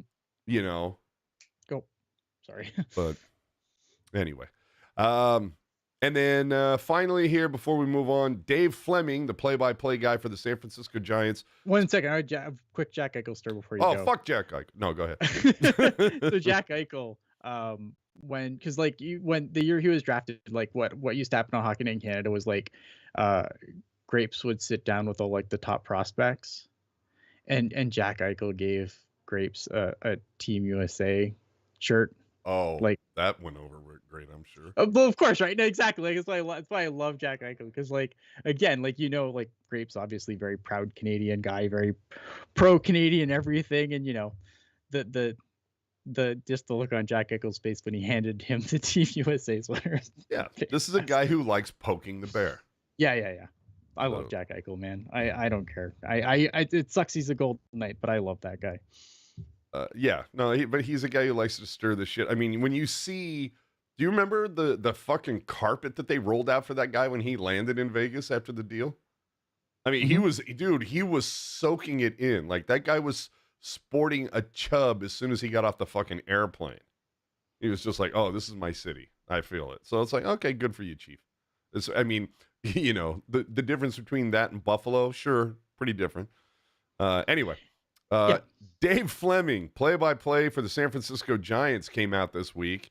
I talked about it a little bit last week, the firings that Cumulus made, but Flemming came out talking about being nervous about baseball broadcasts on terrestrial radio. And I'm like, oh, dude, wait until you hear about the regional sports networks and the fact that, like, the Athletics, they disappeared for a season from terrestrial radio. The Sharks haven't been on terrestrial radio for like the last 4 years. So it's like, bro, it's the future. Get used to it. Like terrestrial radio is dying. And as Chris pointed out, we started doing this shit 10 years ago. We've been so fucking ahead of the curve. Yeah. It's all about narrowcasting and being like, we still do the live show, but the whole idea that it's one of the reasons why I love having Sirius on my phone, that, you know, one of the things that I can't do, or at least I haven't seen it on terrestrial radio stations, is can I go back and listen to a specific, if a morning show did an interview with somebody that I'm interested in, can I just listen to that? I don't want to listen to the other 3.5 hours of morning zoo wackiness. You know, I don't give a shit about trying that. To skip to that. Yeah, it's interesting. Right? But, and that's one of the things that I love about, just this past week, on Sirius XM, the NHL network, they of course, because it was Jumbo Week, they had a bit with Tara Sloan, they had a bit with Dan Rizanowski, had a bit with Randy Hahn. It's like, okay, I just want to listen to those. Like, sometimes I listen to some of the other shit. I can only take Mick Kern in so many doses, but it's really nice to be able to just dial in those particular segments, hear that. And, it's kind of the same thing with us here. This, like, even when you look at somebody like the hockey guy, where you're like, you know what? I don't need to hear his take on every fucking game that happened today, but you know what? I'm interested to hear what he thought about Shark Sabers, so I'll fast forward to that. So it's like that, you know, that's where we're at now. So yeah, Dave Flemming, welcome to the future, old man. Yeah, no doubt. Oh man. All right, let's move on to that other team before we get the hell out of here. Ooh, Barracuda.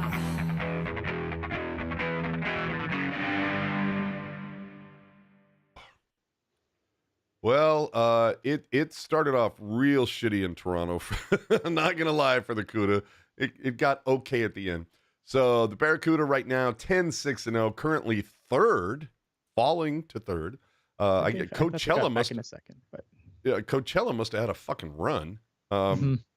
So currently behind Calgary and Coachella. Now Calgary has played 3 more games, so let's take that into account. So Toronto game 1 yesterday, and you know, God love the Cuda. If they have any fans in here, they were all at the fucking jumbo thing. Did anybody watch that game in the Bay Area? But it was a 3 that, you know, the Cuda got shut out 3-0. Romanov stopped 27-29. Not a great game to travel that far and get, you know, donutted. That sucks. Then, they got goalied a little bit in that game. Georgia Romanov I thought was really good though. But yeah, I think they got goalied a little bit in that game. Well, and this is a Barracuda team that's, I mean, for this season, the one thing that they haven't had a problem, it seems like, is scoring. Correct. You know, so it was kind of like a shock. Is this their first shutout of the year? The first time they've been shut out? Probably. I want to say. I remember them being shut out. Yeah, I off the top of my head, I want to say yes, but I could be wrong. Oh, wait a minute. Molasses is saying, this is the Cuda segment, not the prospect segment. Jules, read the room. Hey, we're going to talk about the prospects too. Calm the fuck down. Yeah. We have things to say about great. Musty and Dickinson. Believe me, they're in the notes. Jules, I got you. It's okay. Christian, back with another super chat. Thank you, sir. The hurdle video made me shed a tear, and Junior's DWG story moved me. What am I missing? I can't read acronyms all that well. What was the best takeaway moment? What was the best jumbo takeaway moment ever? Well, hold on. When you say that, are you saying what was the best jumbo moment I took away from this, or what? Like, you know, the story Douglas Murray told about the homeless family. Yeah, that was super cool. See, I'm gonna I have to go off script, just because of, you know, what Drew Remenda has told me. But I asked, however long ago it was, I'm sure it's in, you know, we've talked to Drew so many times. He's been so nice to give us, you know, some time to talk with him. He told me a story that it was something about they were trying to raise some money for, I think it was like, you know, some sort of youth hockey program or something. And Drew, if I remember correctly, I think like gave Jumbo a jersey and says, you know, hey Jumbo, would you mind signing this? We want to try to sell this or auction it off or whatever, raise some money for this youth hockey team. And Jumbo goes, you know, oh, okay, cool. You know, not a problem, not a problem. How much do you think they'll get for it? And he goes, oh, well, I think they're hoping for like, you know, $700-800, something like that, or $1,000, something in that ballpark. And he goes, okay, here, hold on for a second. And he like dips to his locker and comes back with whatever that figure was in cash, hands it to Remenda and says, you know, well, add this to it. Mm-hmm. So it's like, you know, little things like that is, and again, it's that whole idea of just like you're talking about with the Douglas Murray story, it's the shit that happened that we don't have a fucking clue about, you know, that these guys do behind the scenes. And you can even see those things in, oh God, not St. Laurent, what's the city? St. Thomas? St. Thomas, yes. Yeah, St. Thomas, where it's, you know, you see the Joe Thornton Community Center and the Joe Thornton this, and, but, you know, it's like, I'm like, oh man, it'd be really funny if he went like full John Elway and it was like every dealership is like the Thornton Chevy dealership. Yeah. And the Yeah, no, the other thing too, I think, and again, it kind of goes back to what I was talking about earlier about how like I think like we as fans talk a lot about things like captaincy and shit, and we don't know anything about really what goes into it. Yeah. And we infer a lot with nonsense. And I think Pavelski's thing, talking about how like when he was named the captain, how bumps into him in the elevator, and he was like nothing but cool. And like nothing changed. Like he led them out the ice. Pavelski was second. It was just another day at the rink, right? I just think like stuff like that, right? Because I think again, like he was a person who was very maligned in this fan base over captaincy, and I think I've never said Joe Pavelski's a bad captain. Like again, he's one of my favorite players, but I just think like, why is Pavelski so beloved as a captain? Because of a stupid clip in the reality show or whatever, that followed the Sharks run before the Stadium Series. Yes. And that clip made him the greatest captain in the history of ever. It's because we saw it, right? And again, I just think it goes back to show how good of a captain he actually was. But I do think it'd be funny, like they bump into each other in the elevator. He's like, yeah, I had the C, you have the C now. I think we can all agree on just one thing. Fuck Doug Wilson, am I right? Yeah. All right. So we move on to Toronto game 2.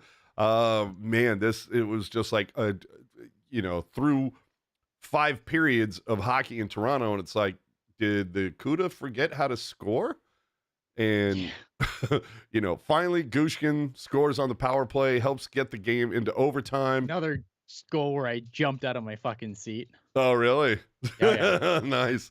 And again, it's just the same guys coming through time and time again for the CUDA, whether it's Gushkin, it's Graf, it's Podorowski, it's who's the other cat that I keep talking about? Gushkin, Podorowski, Graf. Oh, Cagnoni. Cagnoni, yeah. Cagnoni. So it's the same guy. I think Cagnoni got a helper today. Yeah, he got a helper on the Gushkin goal. Yeah. Look at boom. Really good game. Good effort for the CUDA. My hero for the Barracuda is Gabriel Carrier, who came in, who I really owe an apology. I was going to ask you about. I'm like, who the fuck is this guy? Okay, so Gabriel Carrier is a guy that they signed to an AHL deal in the summer. He got signed out of college. I can't remember which college right now, but I do an apology, and I owe you, the listener, an apology as well, because when we were talking about like Askarov getting called up last week, and I just assumed, because without looking, that Aaron Dell was going to get the call up, right? And I didn't really look at I didn't look at the goalie numbers, in which I was like, oh well, Aaron Dell's the veteran guy, he's probably going to get the call, and it'll be Dell and Romanov. But I probably could have taken the time to look at the numbers, because the numbers are pretty crazy. Aaron Dell has a 3.21 goals against average and a .896 in 8 games for the Wichita Thunder. That's updated for this weekend. And Carrier came with a 2.36 goals against average and a .930 save percentage in an equal number of games, right? And like, I think for the Barracuda, I know, look at, like, not everyone's gonna dig into the weeds into the Barracuda like I do, and I think there's probably a lot of people listening to the show that probably wouldn't know anything about the Barracuda if not for this segment. So you deserve better. I should be better, and I will take the time to actually make sure that if I'm going to make some grand statement on who's going to get a call up, I'm actually going to have numbers to back it up going forward. And for Pete's sakes, we got an intro, for Christ's sake. yeah, like, you know what I mean? Because I think you deserve better than that, and I will strive to be better. Because I think if that was a mistake that, like, I feel like if that was a mistake that someone else on this channel made, I probably would have been really pissed off at them. So I'm a little pissed off at myself for it. So Ian, going forward, Ian's going to be all about building a better Barracuda segment. Exactly. But look, he was absolutely outstanding today. I thought he played really, really well. And look, there was a lot of pressure on him because for whatever reason, Georgi Romanov couldn't go today. So there was a situation where I think Brandon Bonello was the e-bug tonight. So like there was no cushion for him. Like if he went out there and stunk it up, he was playing that whole game, and he didn't. He went out and played a hell of a game. So big up to him. My 0 Barracuda. I don't really have one because again, it's hard with 2 games, especially 2 games with that were as low scoring as these ones I were. was gonna say, dude, just the fact that they couldn't find any offense. Yeah, the problem with the other problem with the game that they had, the first game that they played against Toronto, was the discipline was an issue. So I guess I'll give them the 0 for team discipline again.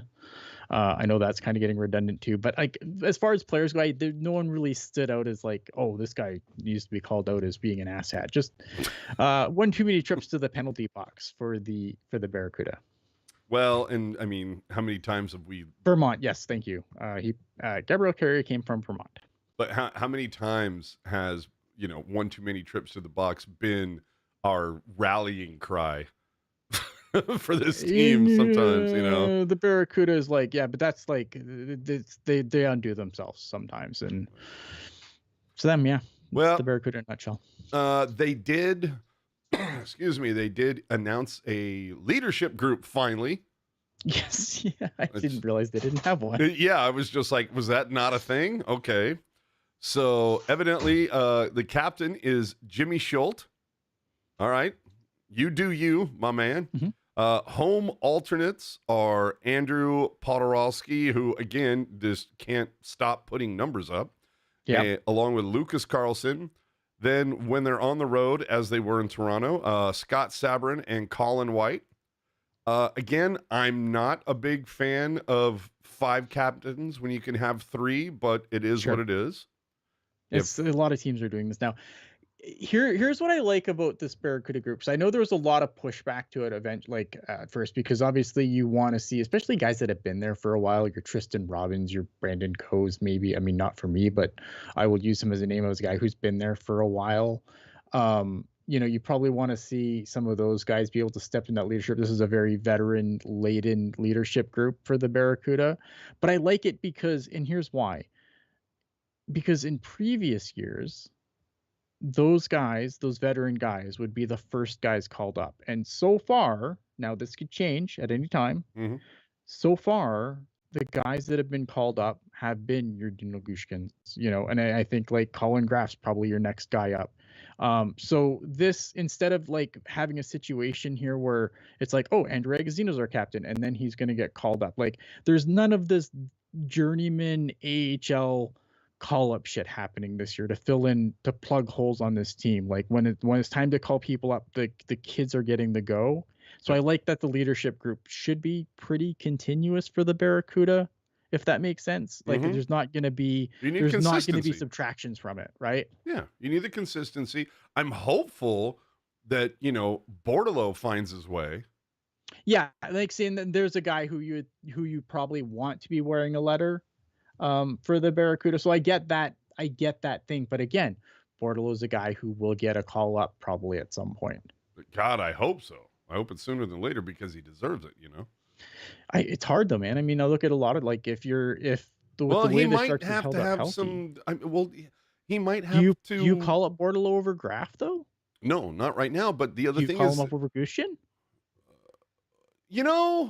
I maybe just to like give him a shot back in the show just to see is he going to make more of it? But then again, we don't know what his tattoo schedule is. He may have things booked that we're unaware. I don't know. So this week, the CUDA are back in the friendly confines of Tech CU. Next weekend, they're going to host a pair against the Abbotsford Canucks, who are suddenly battling the CUDA for the 3rd spot in the division. CUDA do have 3 games in hand, so keep an eye out on that. But man, do we have some prospect watches happening. Holy shit. Sam Dickinson throwing 6 points down for the London Knights with a goal and 5 assists, and yet somehow only a +2 in a 6-5 win over Saginaw. I mean, what a sweep. What a game. Yeah. Dude, that's one of the ones where it's like, your Johnson made its way to the locker room 5 minutes before you did.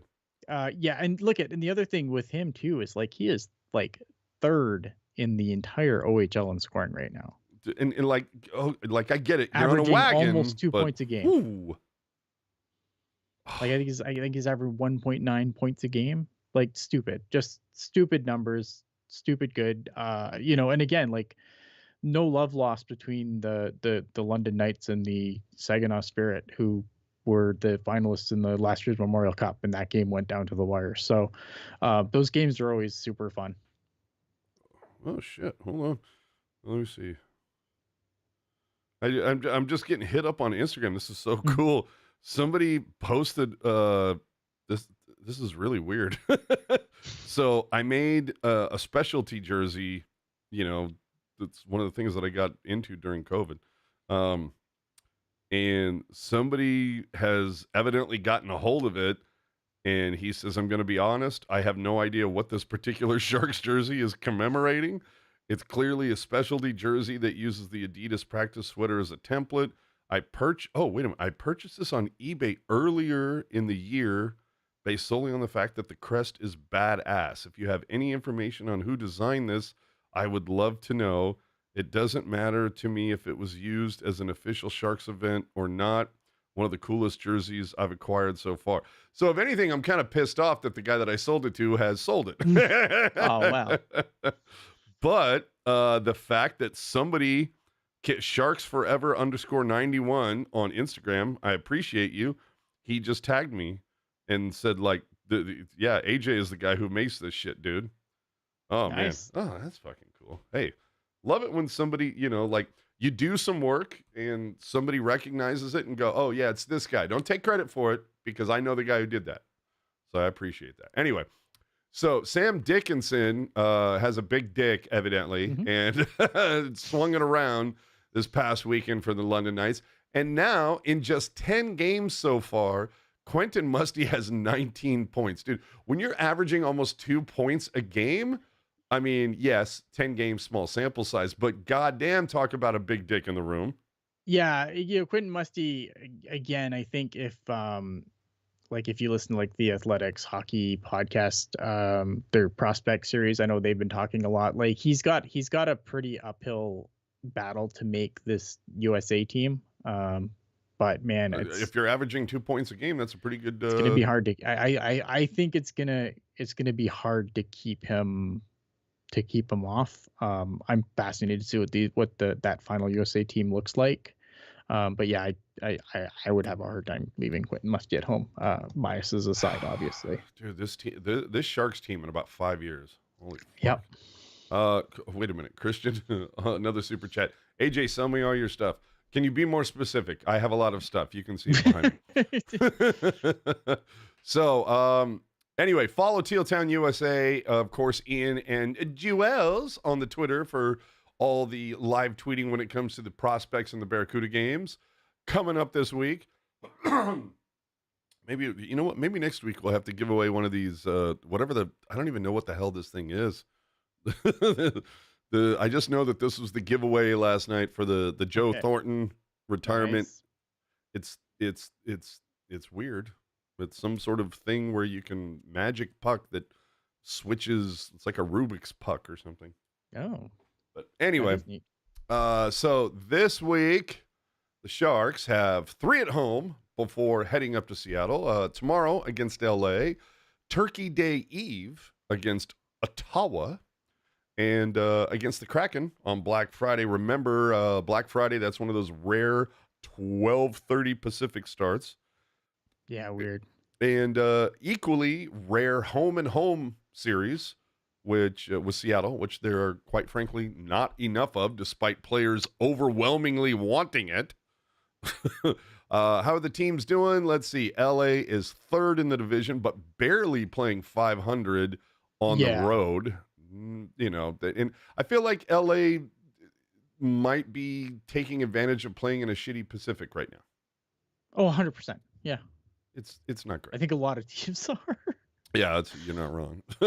Ottawa, 7th in the Atlantic, and a paltry 3-6-0 away from the confines of where the Tire Center, is that where they play? Canadian something Tire like Center. that. Yeah. So they're not great away from Ottawa.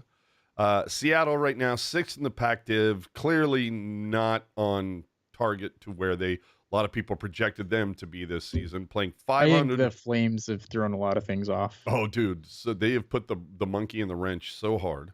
So Seattle playing 500 overall, but also another team who is 3-6-0 away from the Emerald City. So we're going to see what we get. But I look at that and I go, LA, Ottawa, and Seattle twice. I could see the Sharks very easily going 2-2 this week. Yeah, I think that the Senators have been a team where, like, they obviously they tried to up their goaltending with Linus Ullmark, and I don't think that's gone swimmingly so far. Hey, I know a team in San Jose that might have a goalie for you. Yeah. I thought that would kind of be the solution to their problem, though. It's unfortunate. Yeah, I look at Ottawa's the team that just they're the other team that I always look to when it's like, oh well, when you tear everything down, sometimes it's hard to build it back up, and they're kind of the other cautionary tale over in the East. But I think that this is a team that the Sharks should be able to, like, the Sharks have played good. They're not, like, I know they haven't won a lot of games. I know points percentage, they're dead fucking last.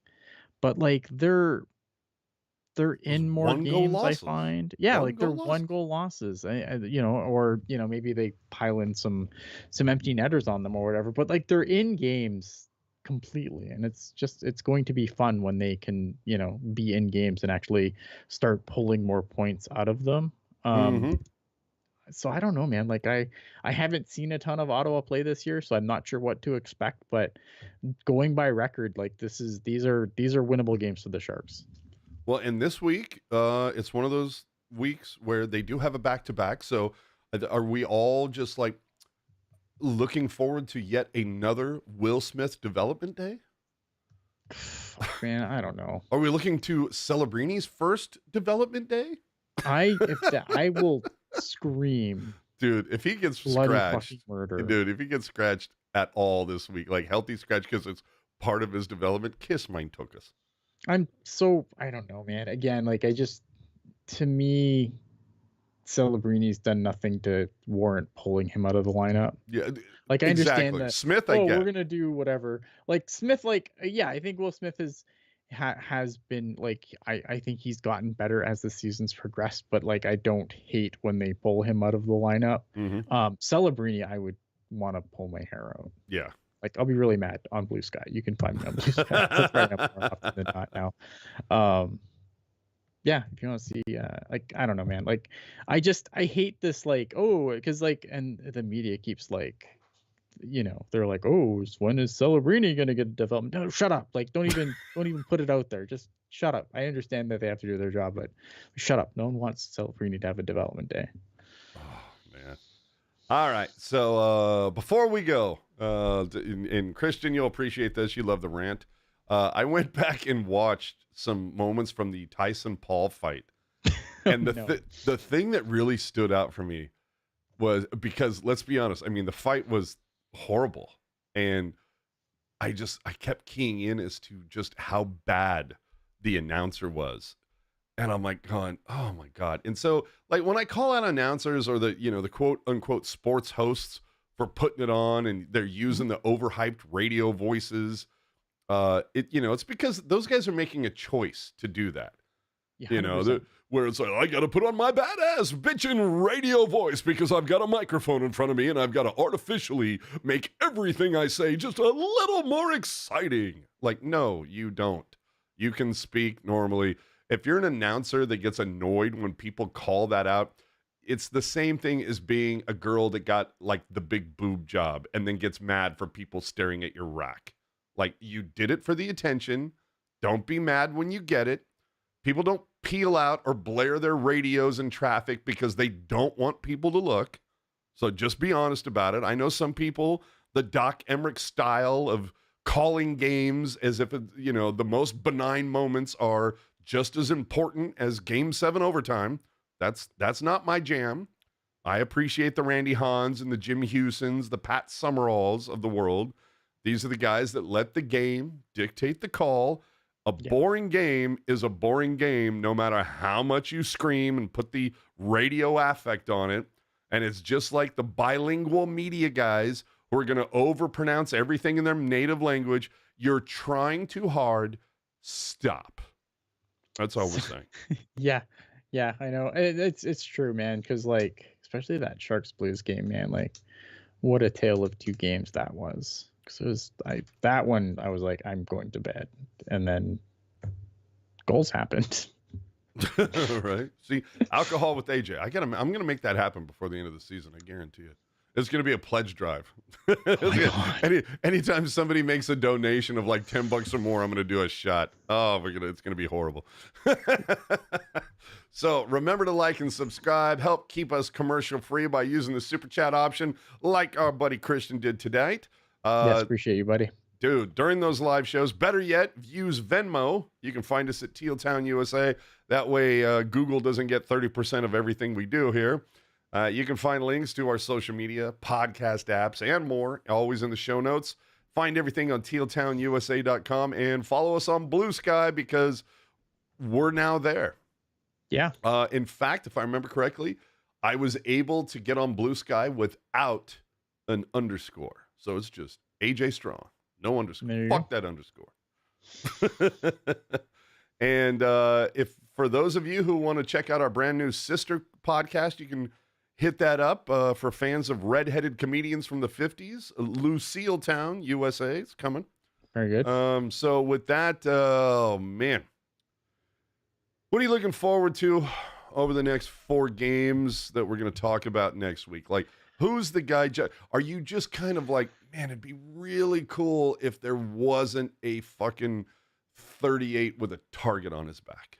I would like Mario Ferraro to stop tanking whoever he's with. You're like, I really want Ferraro to be my hero of the week. If I would love that, man, but like it doesn't matter who you put him with. Like if you look at some of the underlying numbers, like it you can tell who is playing with Ferraro that night. It sucks. I would love for Mario Ferraro to make me shut up. It's literally why they went out and got Lojiger. Correct. And who has had horrible underlying numbers with Ferraro. Like, what do all these guys have in common? You know what I really want this week? I want Will Smith to go the fuck off. That's what I want. Oh, just like fucking the dam to burst. Yeah, I want the dam to burst. I want Will Smith to just go the fuck off. I'll tell you what I'm looking forward to is I want Thompson to go off and to just be like, force the Sharks to be like, look, I don't give a shit if it's CC, if it's Ruda, if it's Thrun. I am not going to be sat. Yeah. I'm rooting for Thompson. I love a good underdog story. Thompson, for me, is that story. So that's what we're going to look forward to over these next 4 games. We'll be back with you next Sunday night following Turkey Day weekend. So because we won't see you until after that, we hope you all have a fantastic Thanksgiving, a fun Black Friday. Stay safe. Don't trampled. Kill anybody. Yeah, don't kill anybody. Television.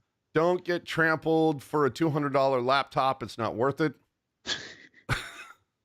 So, just like, and the whole thing is, just find some good grub on Friday because, again, 12:30 Pacific start time for the Sharks versus the Kraken. So, just dial in. Don't even fuck going shopping. Do all of your shopping online on Thanksgiving.